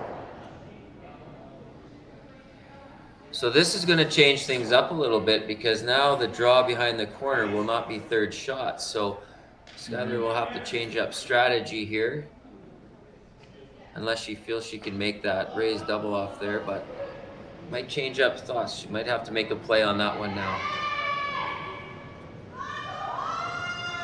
It'll be very difficult for her to leave her stones without a double opportunity, though, being so close. Exactly. Now, could you ever leave it once again, one more shot, thinking that you might have that loaded up? You could, for sure, because you know that if you drew behind the corner right now, if Skylar stepped to that strategy and she put one on the tee line, Constantina would definitely, I would believe that she would go after it again if she could, rather than throwing up a guard. But then you're chancing that she throws up a guard, and if she makes a really good guard, then you're pretty much out of the end then. So I think she has to probably make the move now. I don't think she can afford to make that kind of gamble. So she's going to play it a little on the safer side and make this shot now. Hope that her rocks separate enough in an area so that they can't be doubled out, and see if she can generate her two.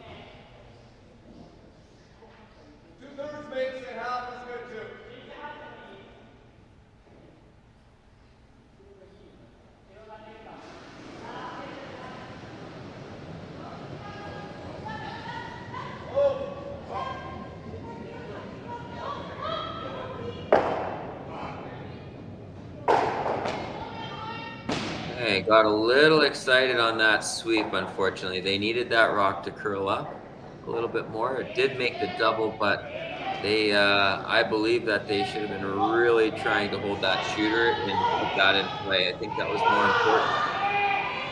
But well, I'm not sure they needed that much weight either. I mean, they did need to remove both yellow stones, but the angles were perfect to send those out of the rings. I'm not sure they needed to gun that as hard. You're right. The making the double wasn't the big deal out of that shot. It was moving that one and just taking the one off the back four. You could actually leave the one in the back four, because it would have worked as backing and harder to get the red rock out. But fortunately, we got, again, young team, excited, can throw the weight, and fortunately, just that little bit of inexperience might have got them there. And you're right, too much weight for that shot needed. And now they're going to be facing three and trying to get a single out of it. So that'll be definitely going in the coach's notes there. And again, that's what we learn from our curling. Learn from our shots. Learn from the ends. This team's going to be This team's going to be a really exciting team to watch in the future. Again, they're a young team, and it's going to be exciting to watch them play in the future. Yeah, absolutely.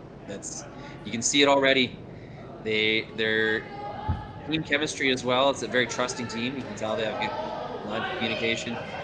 I was just going to say that's one of the reasons a coach is so important. Sometimes all four of you get in the same sort of psychosis on the ice. You're not really keeping track of those mistakes. So having a coach keeping track really helps you out.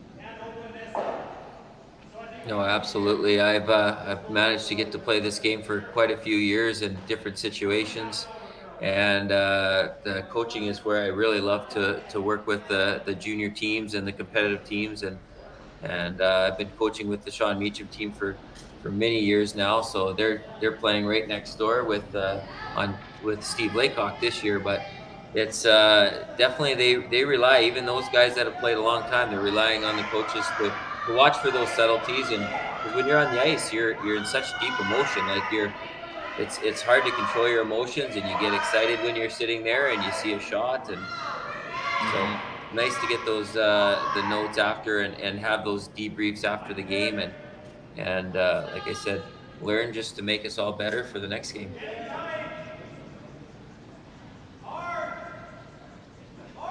Last rock, 6th end, Skylar Ackerman.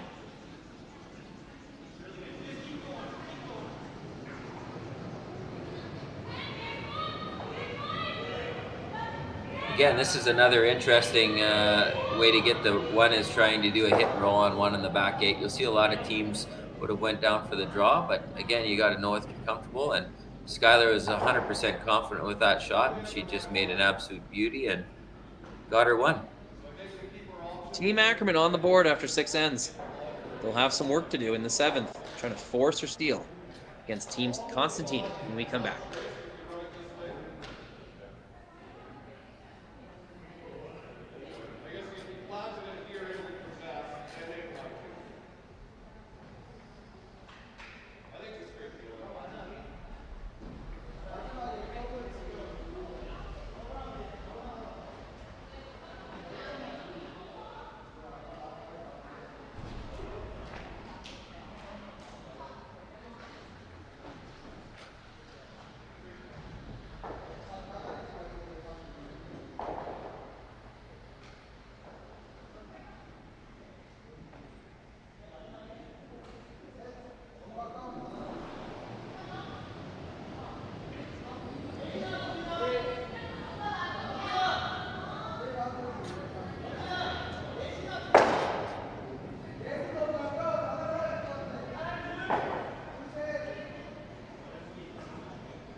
Welcome back, 7th end.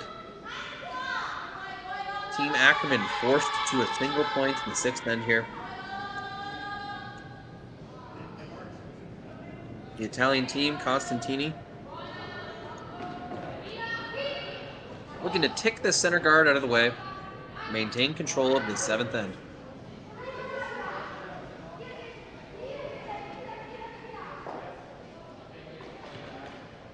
It's a nice managed to knock that off the center line. Very nice. That'll have to change how Skylar wants to put up her guards to maybe avoid the double. So she's going to relook at it, and you can see she's going to line it up a little closer.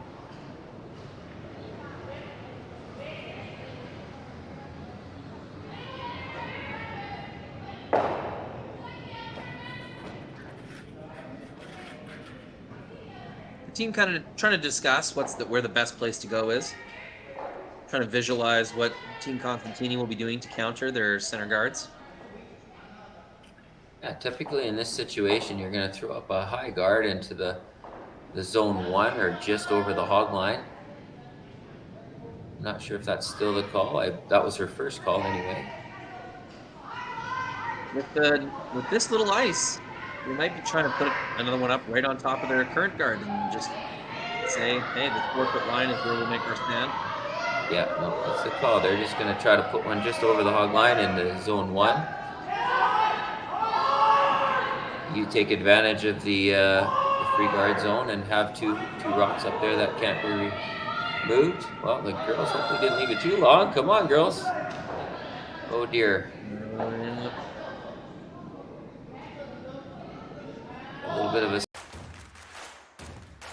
Imagine being able to stream every curling game from every sheet from any event, be it your Wednesday league game, bonspiel, or corporate event. Curling Stadium offers an all-inclusive streaming solution featuring high-quality cameras, ease of use, great reliability, and minimal installation. Offering your sponsors customizable ad space on your streamed curling games and being able to sell video packages to your corporate events for increased revenue. With Curling Stadium, you can stream to any device, be it your mobile phone, tablet, or computer. Push the feed to your desired platform, be it Facebook, YouTube, or any other social media. Curling Stadium is simply the way forward. Where it's commonplace in other sports to televise every game, we want to do the same. Curling is a global sport, and it's time it gets the coverage it needs. Make your curling club the next Curling Stadium.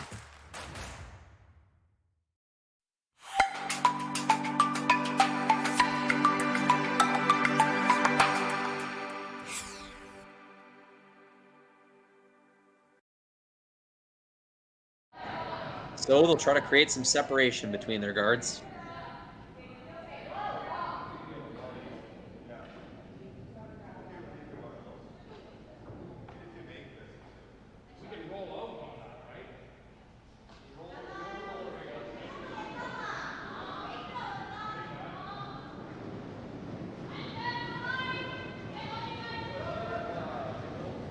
Jumped on this pretty early, so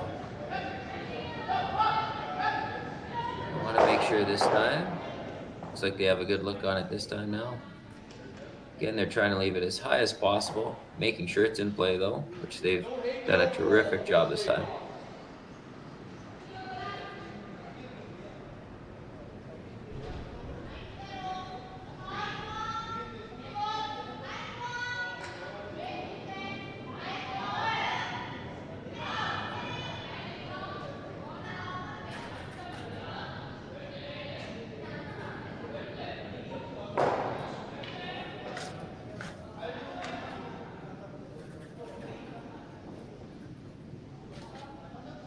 Skylar will have to decide if she wants to come in yet or if she wants to put another tall one, high one out there. Normally we'll see one more go up front, but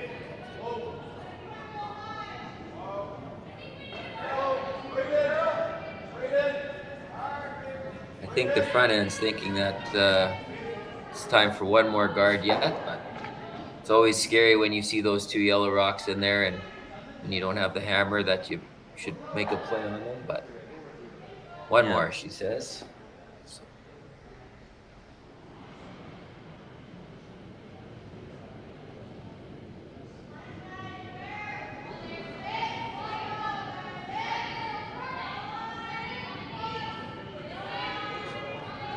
Second rock thrower, Taylor Stremick.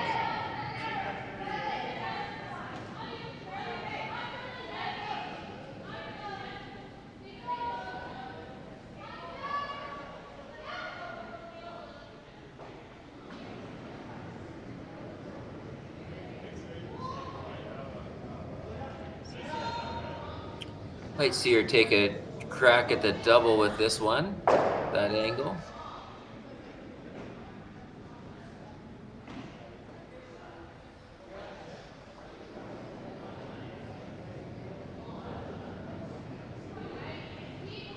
Like she's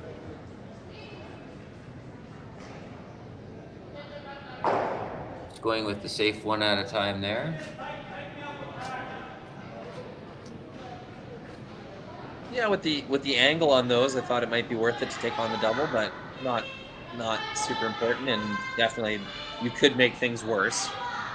Yeah, they definitely could have. The angle could have sent the red into the house, which we've all seen. Yeah, she's pretty confident with one at a time and only leaving one red rock in play. So I believe we'll probably see it come around now. Another fear would be jamming the peel, rolling your shooter to the center line, and ending up with two even more dangerous guards than you looked at before. Correct.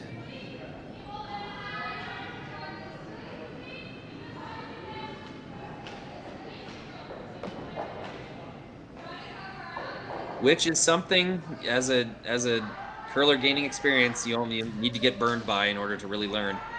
It does happen. You think it might be really unlucky and fluky, but that's definitely in the realm of possibility every time you go for a double peel.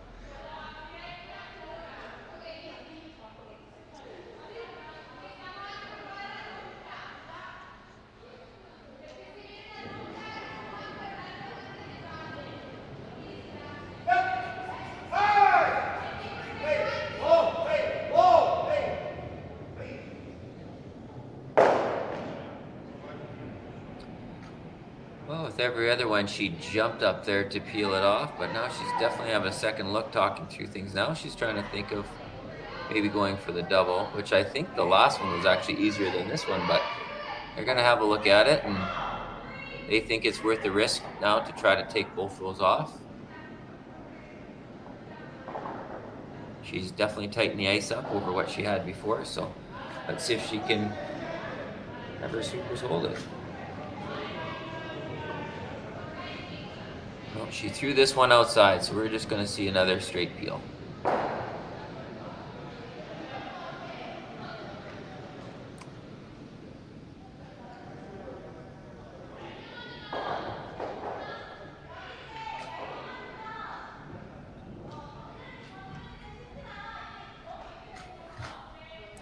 With that ice, it looks like Skylar's calling for another one out front, so she's being very, very, very patient here.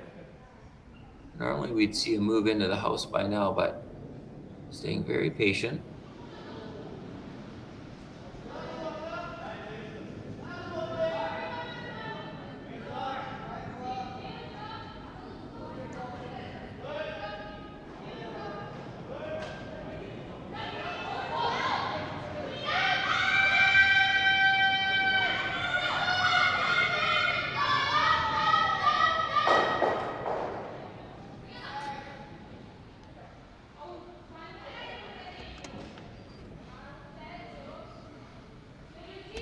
Well, the multiple guards being thrown and rethrown seem to be the right thing to do, as Constantini will waste another rock just peeling one of these guards off.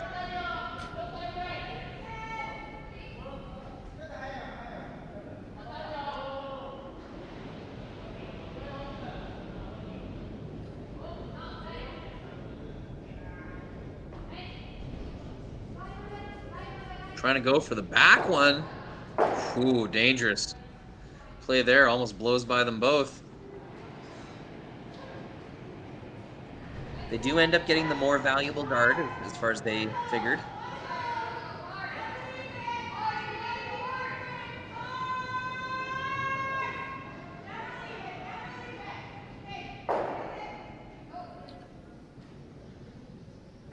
Yeah, a couple different decisions here to look at now. With that guard being so high, you can come around from either side. So hiding a perfect rock is very, very difficult, because you can, especially on ice like this, you can access it from both ways. So she's, instead of just going for the straight draw, she's going to make sure that she gets rid of at least one yellow rock and tries for the hit and roll, or, as she's looking there, trying to hide behind the yellow rock that's already on there and forcing their opponents to play their own rock onto theirs. Mm-hmm.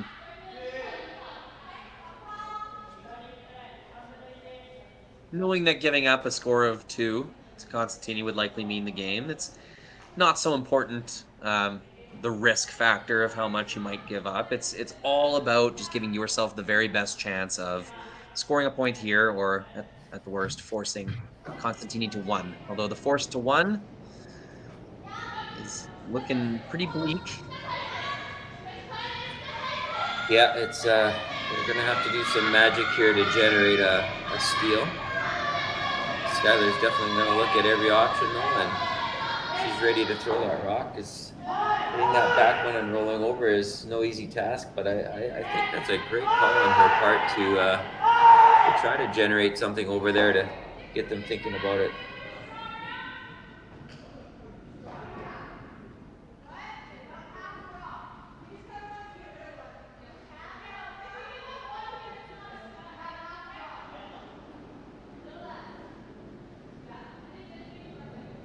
A little more team discussion here. Mm-hmm.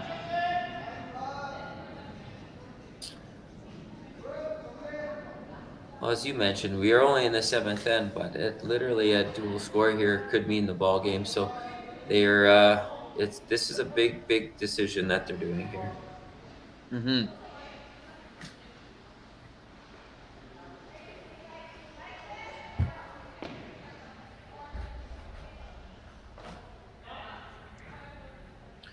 I like the play here. It's gonna definitely make things interesting, especially if she can get half underneath that yellow rock, or even 3/4 buried. Definitely for an interesting shot.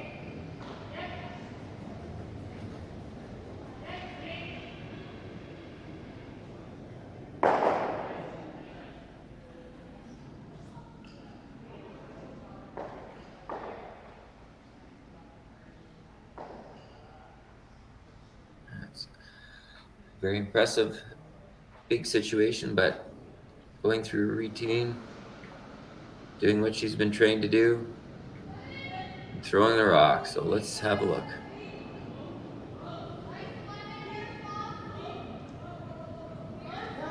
It's pretty close so far. They got to keep a close eye on this. Make sure it doesn't bust too much at the end on them. Looks like she's got a great shot here. Wow. She's really well managed, and I think just like me, they expected that to roll a little further. Yes, that was a pretty flat roll. It didn't have much action afterwards. Looked like for sure it was going to get over there enough, and just with the weight on it, it just stopped there. But that was literally 3/4 of a rock from a just absolutely tremendous shot. But unfortunately, showing the full rock here, so this will be a tough one to find a hiding spot after this shot is thrown. Yeah, those exact hit and rolls are just very difficult. Like, I know there isn't as much visual entertainment as like a run back double or something like that, but making an exact hit and roll is a very challenging thing to do.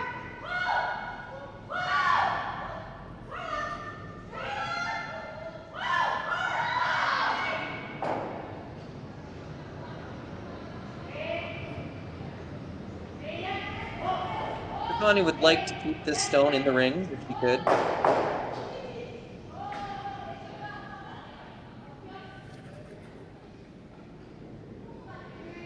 Sweeper's right off, hoping to get enough of the rock to stick around. They'll get it. No freeze really available on that stone. Looks like Skylar's going to attempt the same shot she just did, so she should be able to control that. So should work out pretty good. Hopefully they can bury one in there and see if they can create some action. Just in some other updated action, we've got the Knapp and Laycock game, and Laycock scored 2 in the 6th to go to an 8-3, and that's finished now. So that is a victory. So Laycock is in the finals.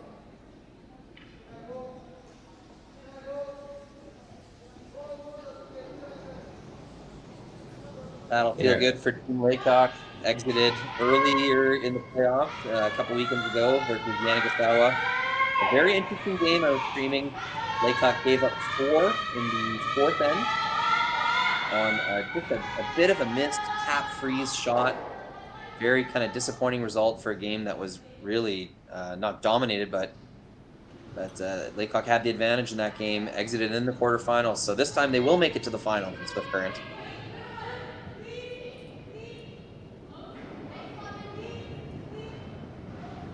And just another update in our other ladies, or in the women's semi-action.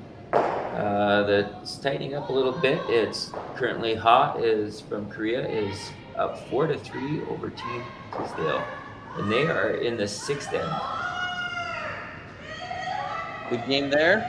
Skylar makes her roll perfectly this time. Learned from the previous one. They threw a little less weight and hit a much sharper angle to get a more actionable roll. Managed that into the back forefoot and put it right where they wanted to. Absolutely. There's always the risk here. Obviously, it is a short run back. It's pretty straightforward, but anything can happen, like I said. And if you get that, all you can hope for in Skylar's situation here is a miss. But what a beautiful shot, and what a beautiful way to play it, and put some pressure back now. So let's see what happens. Stefania Constantini for 2 points and one hand on the victory of this game. Run back for 2 points. Was it touch wide? But looks like she's nailed this one. So fantastic shot. Scored her 2, moving to 5-1 after 7 coming home. So girls will decide if they want to throw them back. 4-point deficit is very, very difficult. But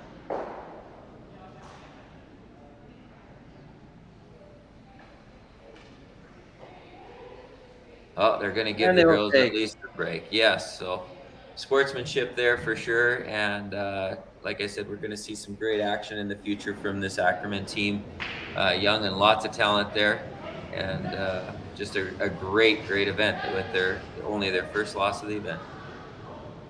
Yeah, the Ackerman team really showed a lot of maturity and know-how here today. A semifinal finish in a field this great.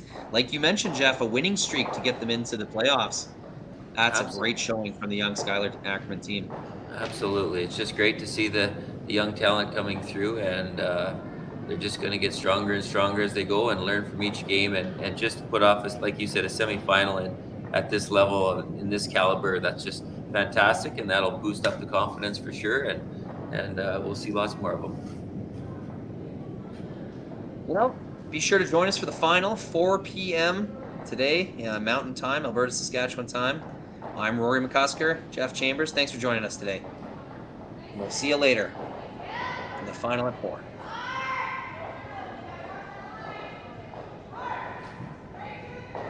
Excellent. Thanks, Jeff. Yeah, thanks, Rory. First go at it together, but that was good. We blended pretty well, I think, so that was good. I think so. We had some it's kind of boring moments until it wasn't. That's exactly sometimes you get into some small talk just because of the boring, but then there's some pretty good situations there that we didn't have to go outside the box. We could actually just go with what was happening on the game. So yeah, exactly. Okay, I'm not sure what's happening for the final or which games are they broadcasting? There's 2, the men's and the ladies. There's men's and the women's. They're hoping to do 2. I don't think I'm going to be able to stick around for it though. So.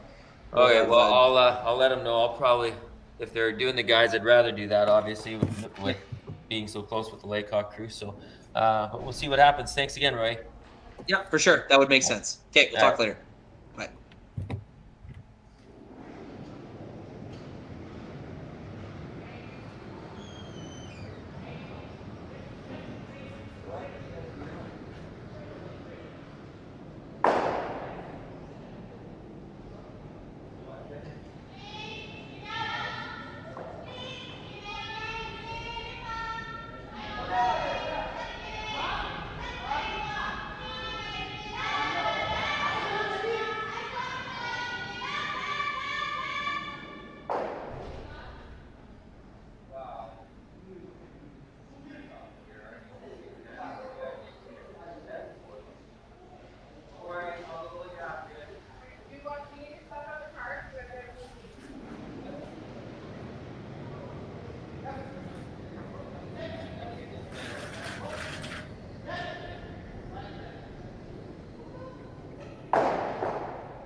Imagine being able to stream every curling game from every sheet from any event, be it your Wednesday league game, bonspiel, or corporate event.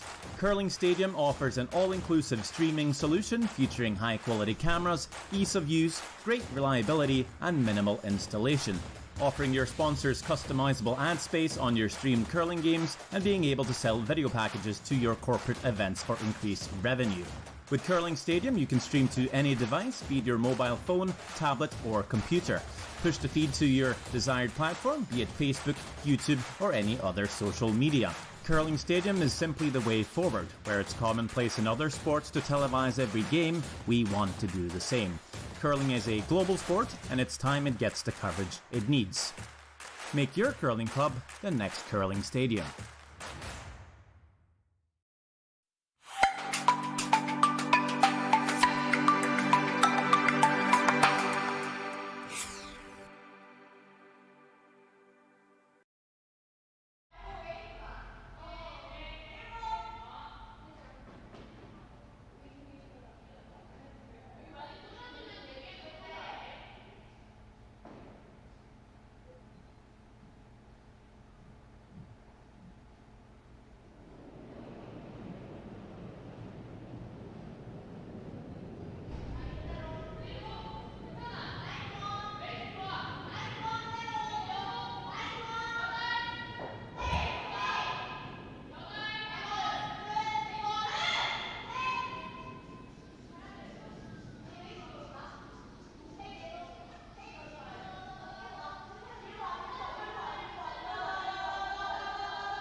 Maximum importance.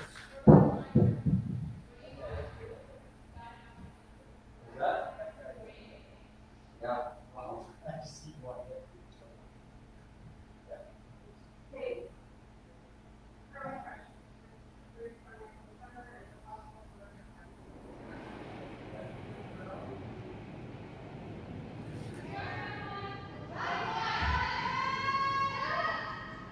Chris's number, yeah.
Hey, what's up? Not much. Nice to hear from you. Yeah. Been a while. Just because I told you could slow down the conversations with mom and dad didn't mean me too. Got him. There's so much going on. That's okay. Hi, Carrie. Hi, Autumn. What course would be good for us? Whatever you pick. Just have fun. Learn. So, what's happening? Nothing really. Tell me about your golf game. Huh? What do you have for clubs so far? Just the wedges. That's all that's come? Really? And then they didn't send them the right length. No, but I actually, like, I like it. I think the color, because I can choke down more. I don't know why. Just like, Okay. so I did, like, I was going to email him, and then I was like, really, it's not that big of a difference, and I'm used to it now. Okay. Yeah, because I rechecked my my information to you and it was all right. So somehow I don't know what happened, but so you don't have anything else yet? Holy cow! I can't believe it's taking that long. Yeah, I don't know, because my parents had a golf game. Okay. So what else is happening? What? Yeah, I don't even know where to start. There's so much we could talk about. Fire away. Well, my golf camp is, like, when I got here, I was, like, really confident in it. And now I'm, like, kind of falling into this thing where I'm, like, so afraid to hit the ball. Oh no. Like, going back, and I can, like, feel myself, like, when I swing, it's, like, I'm, like, so afraid. So I figured out, like, a way, I just, like, keep just thinking, like, just falling through, like, just go through. Like, don't worry about anything else, and then it's great, but, like, at least it's straight. Yeah. Well, it'll take your attention. At least your attention is somewhere, right? Instead of a bad spot. Like, I don't know why my brain does it. I really have a problem. But I just. I know what it's like. I told you I'm the same way. I'm so good at hitting a golf ball, and I get to a tournament, and I just do this weird swing last minute, and I hit the worst golf shots on the planet. And I'm like, it makes no sense because I can't try to do that. I can't try to hit it as bad as I do sometimes. Yeah, I get so, it. like, it shocks me because, like, I know I'm good, but, like, I can't figure it out. So I think what I'm gonna do is take a new strategy and, like, when losses happen, and just if I figure it out, like, maybe I'll start. I don't know, maybe since because I haven't taken a break yet since, like, things started. Really. Yeah. So if I just take 1 month off, maybe. Yeah, I didn't see much in videos. I saw one video posted, and it looked awesome. I commented on it, but yeah, it looked like the swing was in a good spot. I'll send them my coach now after this. But yeah, I haven't really been taking videos because we just went simulators and he does it right now. That's strange. Yeah, no, I get that. How's the living? Everybody getting along? Yeah, everyone gets along. That's very good. Are you the master chef? Yeah. I cook for me and Carol, and then the guys do their own thing. Okay. Good. Yeah, well, I'm experimenting. I'm doing on-air live commentating on curling games, the big curling games, and we've got the finals going on, and so yeah, CBC's picked it up now too, and so yeah, it's crazy when there's. You're like talking on the. Yeah, like, I put this. people put this to you. Yep. Oh my gosh. Yeah, put the headset on. I have a computer there that shows me the game, and then I got another computer over there, and then I get all stuff hooked up, and yeah. I wouldn't know what to say. Yeah, it's curling. You can kind of get away with it. Golf's a little harder, so maybe someday I'll be commentating your golf. Who knows? My golf would be something to commentate. Yeah, how's it been with mom and dad? Conversations have been good.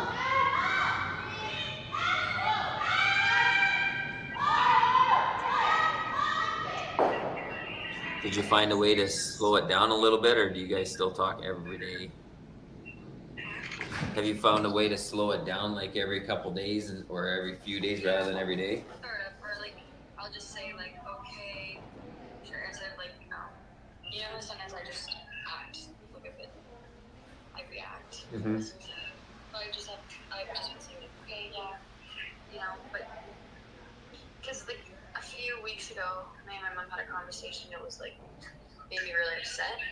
Then I don't know, I kind of ignored it then, but I played so bad that day and I started crying and never ends. I try and think that it doesn't like get to me, but like I can't not, like, I don't know. So yeah. Well, your your mind uses it as an excuse. Like anytime something wrong goes on, you can say that it doesn't bother me, but you're giving yourself an opportunity to make an excuse, and we as humans use that whether we want to or not. You can't help it. Yeah. That's why you don't want to be around negative stuff. You don't want, like, none of us want to be around any negative energy, because whether we think we're tough or not, that negative energy is inside us and then it comes out. So I'm not shocked. Hopefully try to avoid those kind of conversations. Or if you know they're having a conversation like that, try to change it around. Instead of just ignoring it, try to switch it somehow. Yeah, I know, but it's like, I don't know, it's hard. They've been pretty good lately though, like the last weekend and stuff. So I just tell them I practice, and I didn't tell them in qualifying like the last weekend. This weekend we didn't have anything. Weekend before we had qualifying, I didn't tell them. I just said we're just playing golf. I just feel so much. And then they ask about it, and then it's like so much. So I just rather just not. So we have qualifying again next weekend. Yeah. So how have you been doing? Middle of the pack, or how are you making out? I think your Wi-Fi's not good. I can't hear you. They just cut out. Oh, sorry, I moved my phone. How are you making out on the standings? Are you okay? No, I'm not doing good. But if I play good next weekend, they're taking 8 girls, so if I just play decent, just better than what I've been playing, I'll be fine. Cool. What happened to your hand? Hmm? What happened to your hand? Yeah, I don't know. Yeah, you do. I cut it. Like, it's nothing bad. But I think it was like on Saturday, and I was coming home, and then I went around a fence. I figured just cut it on the fence. You jumped the fence and you cut it on the fence? No, I didn't jump the fence. I went around it. There's like, it's hard to explain. There's like water, and then the fence, and you have to like kind of go around and like just hold on to the fence. I'm not entirely sure if that's what it's for. Oh, be careful. God damn. Eaten by an alligator or something there. Christ's sakes. You would have liked it. Last night I went to this country place, this concert. I was expecting it to be like not fun at all. And it was so cool. Do you know the Zach Brown band? Of course I do, yeah. Yeah. So we saw them. They're huge. And it was like, I was expecting some like rinky-dinky little concert. Like, okay, whatever. It was crazy. I was like... They have such a huge following. It was like Craven, bigger than Craven. Yeah. Like, there's so many people. Wow. Oof. But, yeah. Well, hopefully you can figure some out. How's Coach doing there? Coach, drawing a blank on her name. Donna. What's that?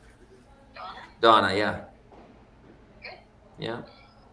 Yeah, she's working on right now with me, trying to like keep my elbow like not like this. Yeah. So it's a triangle. Yep. It's hard. Like I really struggle trying to keep my arms like that. You guys doing workouts and stuff? Good.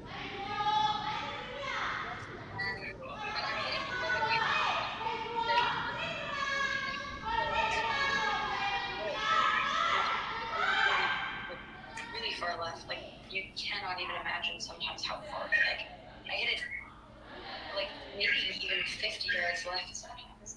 So then our other coach, he's new this year, he's like, yeah, well, you're aiming like 60 yards right, what do you expect?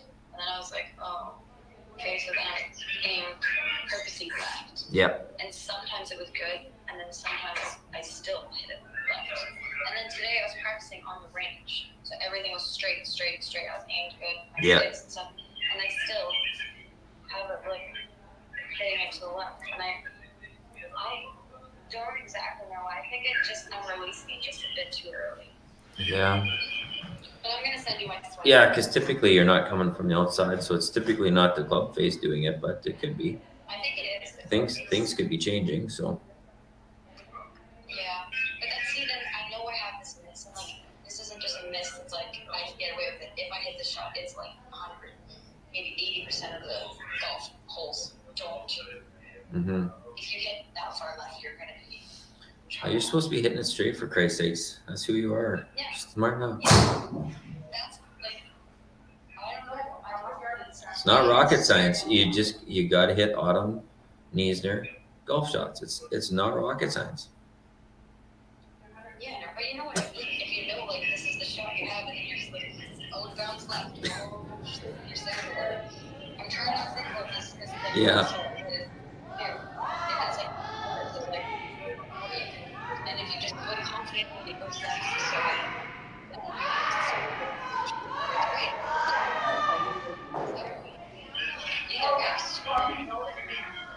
Sounds tough. But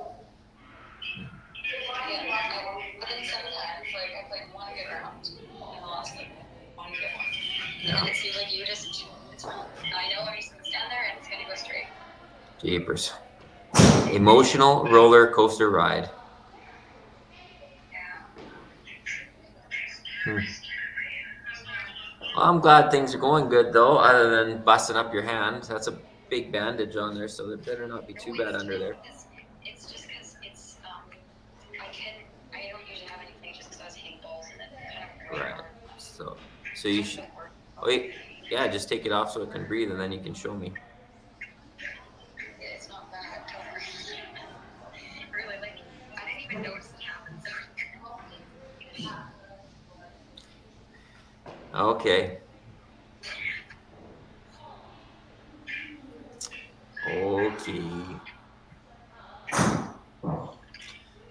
All right. Well, what's that? Well, I had curl this weekend, and every single part of my body hurts. Like everything. Can barely walk straight. But just shows how out of shape I am. So that's going to motivate me to get my ass into shape. So that's a good thing. More in shape. So that's a good thing. This commentating is pretty fun. And we got two boys, billet boys, Caitlin's brothers, twins brothers, plays for the Legionnaires. And they're fantastic. Like right now Carrie's next door to me here, playing on the golf simulator with them. We're gonna go play pickleball later. Get it on. It's gonna get serious. What's that? Imagine being able to stream every curling game from every sheet from any event, be it your Wednesday league game, bonspiel, or corporate event. Curling Stadium offers an all-inclusive streaming solution featuring high-quality cameras, ease of use, great reliability, and minimal installation. Offering your sponsors customizable ad space on your streamed curling games and being able to sell video packages to your corporate events for increased revenue. With Curling Stadium, you can stream to any device, be it your mobile phone, tablet, or computer. Push the feed to your desired platform, be it Facebook, YouTube, or any other social media. Curling Stadium is simply the way forward. Where it's commonplace in other sports to televise every game, we want to do the same. Curling is a global sport, and it's time it gets the coverage it needs. Make your curling club the next Curling Stadium.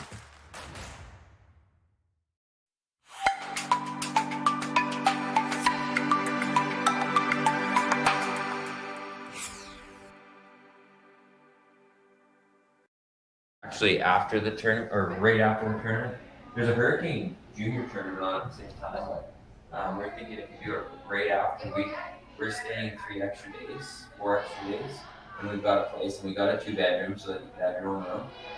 And then I figured that we could go golfing and figure something out on one of the days.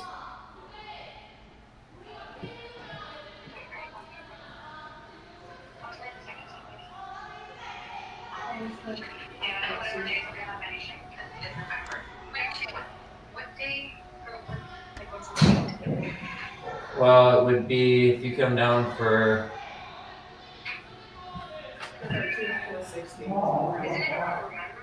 Yeah, so 14th or 15th, like if you have 2 days there, like 14th and 15th would work pretty good.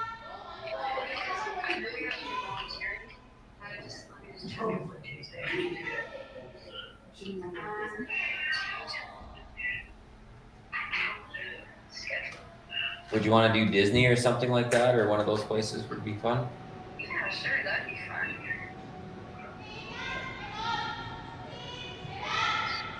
All right, we'll figure some stuff out and some dates.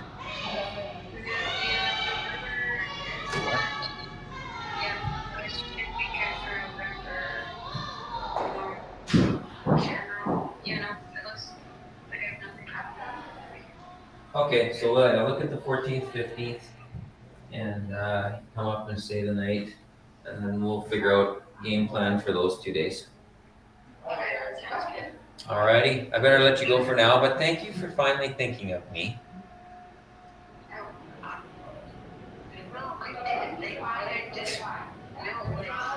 Remember, there's other people out there that care for you other than just your parents, okay? Alright, see you later. Bye.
We can't change it now.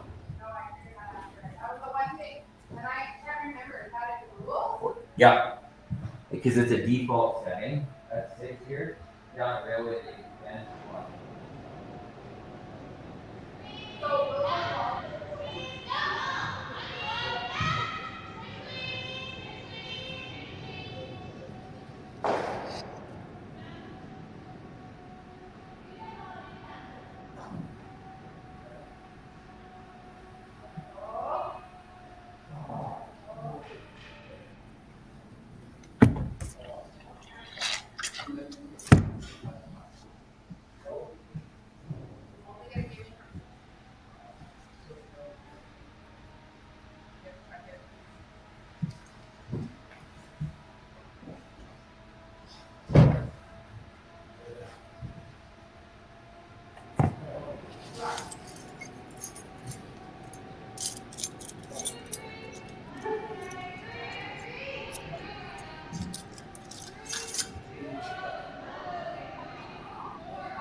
It's 6 or 7 feet.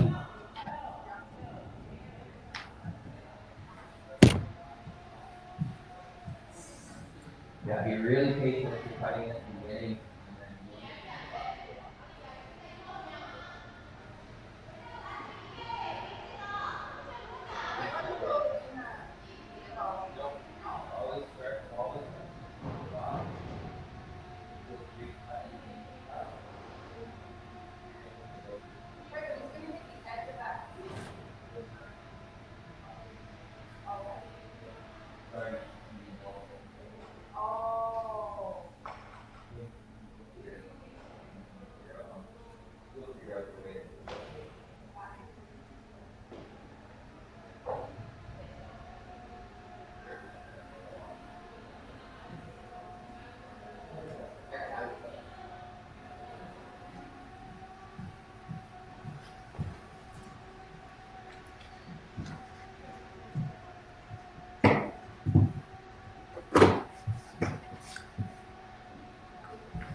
Hey, buddy. Not much. Just getting ready. I'm doing some live commentating on the curling finals for Cashville. So today, they're starting to stream through CDC and stuff. So they like having commentators, and so they asked me to do it. And they liked the way I did it the first couple games. So now I kind of found a secondary job. Kind of fun. Yeah. So I'm just getting ready for that. So. But I had a couple minutes because the next game starts at 4. I'm actually just setting up my station here for the next game. But yeah, I thought I could definitely pick up the phone. What are you up to today?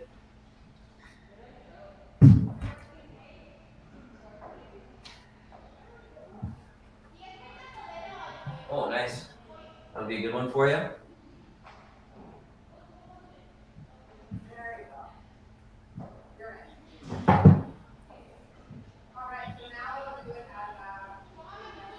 You got a nice.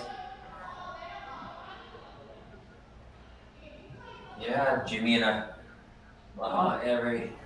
Everybody was panicking. All my buddies were phoning me like, "Go get your stuff out," and I'm getting messages from them. You're so respected in the community. I don't want to see anything bad happen to you. Go get your shit out. And I'm like, I'm fine. The bank's not closing them down. He's choosing it. So, but everybody's like, no, don't trust him. You get in there. Don't trust that guy. He owes money to so many people. And there was just so much. And so then Jimmy and I just went. I had a couple hours, so Jimmy is one of them, of course. And I said, okay, Jimmy, well, everybody else is gone, so let's go get it.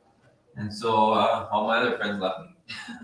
So anyway, Jimmy and I went down there. We spent 2 hours, took everything out, half hour, and Mike helped us, and it was all good. Like we had a great relationship. And then half an hour after we left, then he met with this person and freaking offered him all this money, and we'll see if it goes through and everything goes right. But it just was really weird how he all did it, because he made the decision to close and send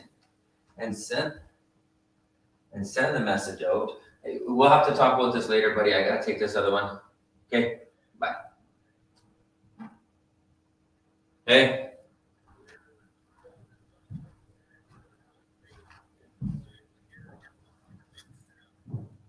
Serious?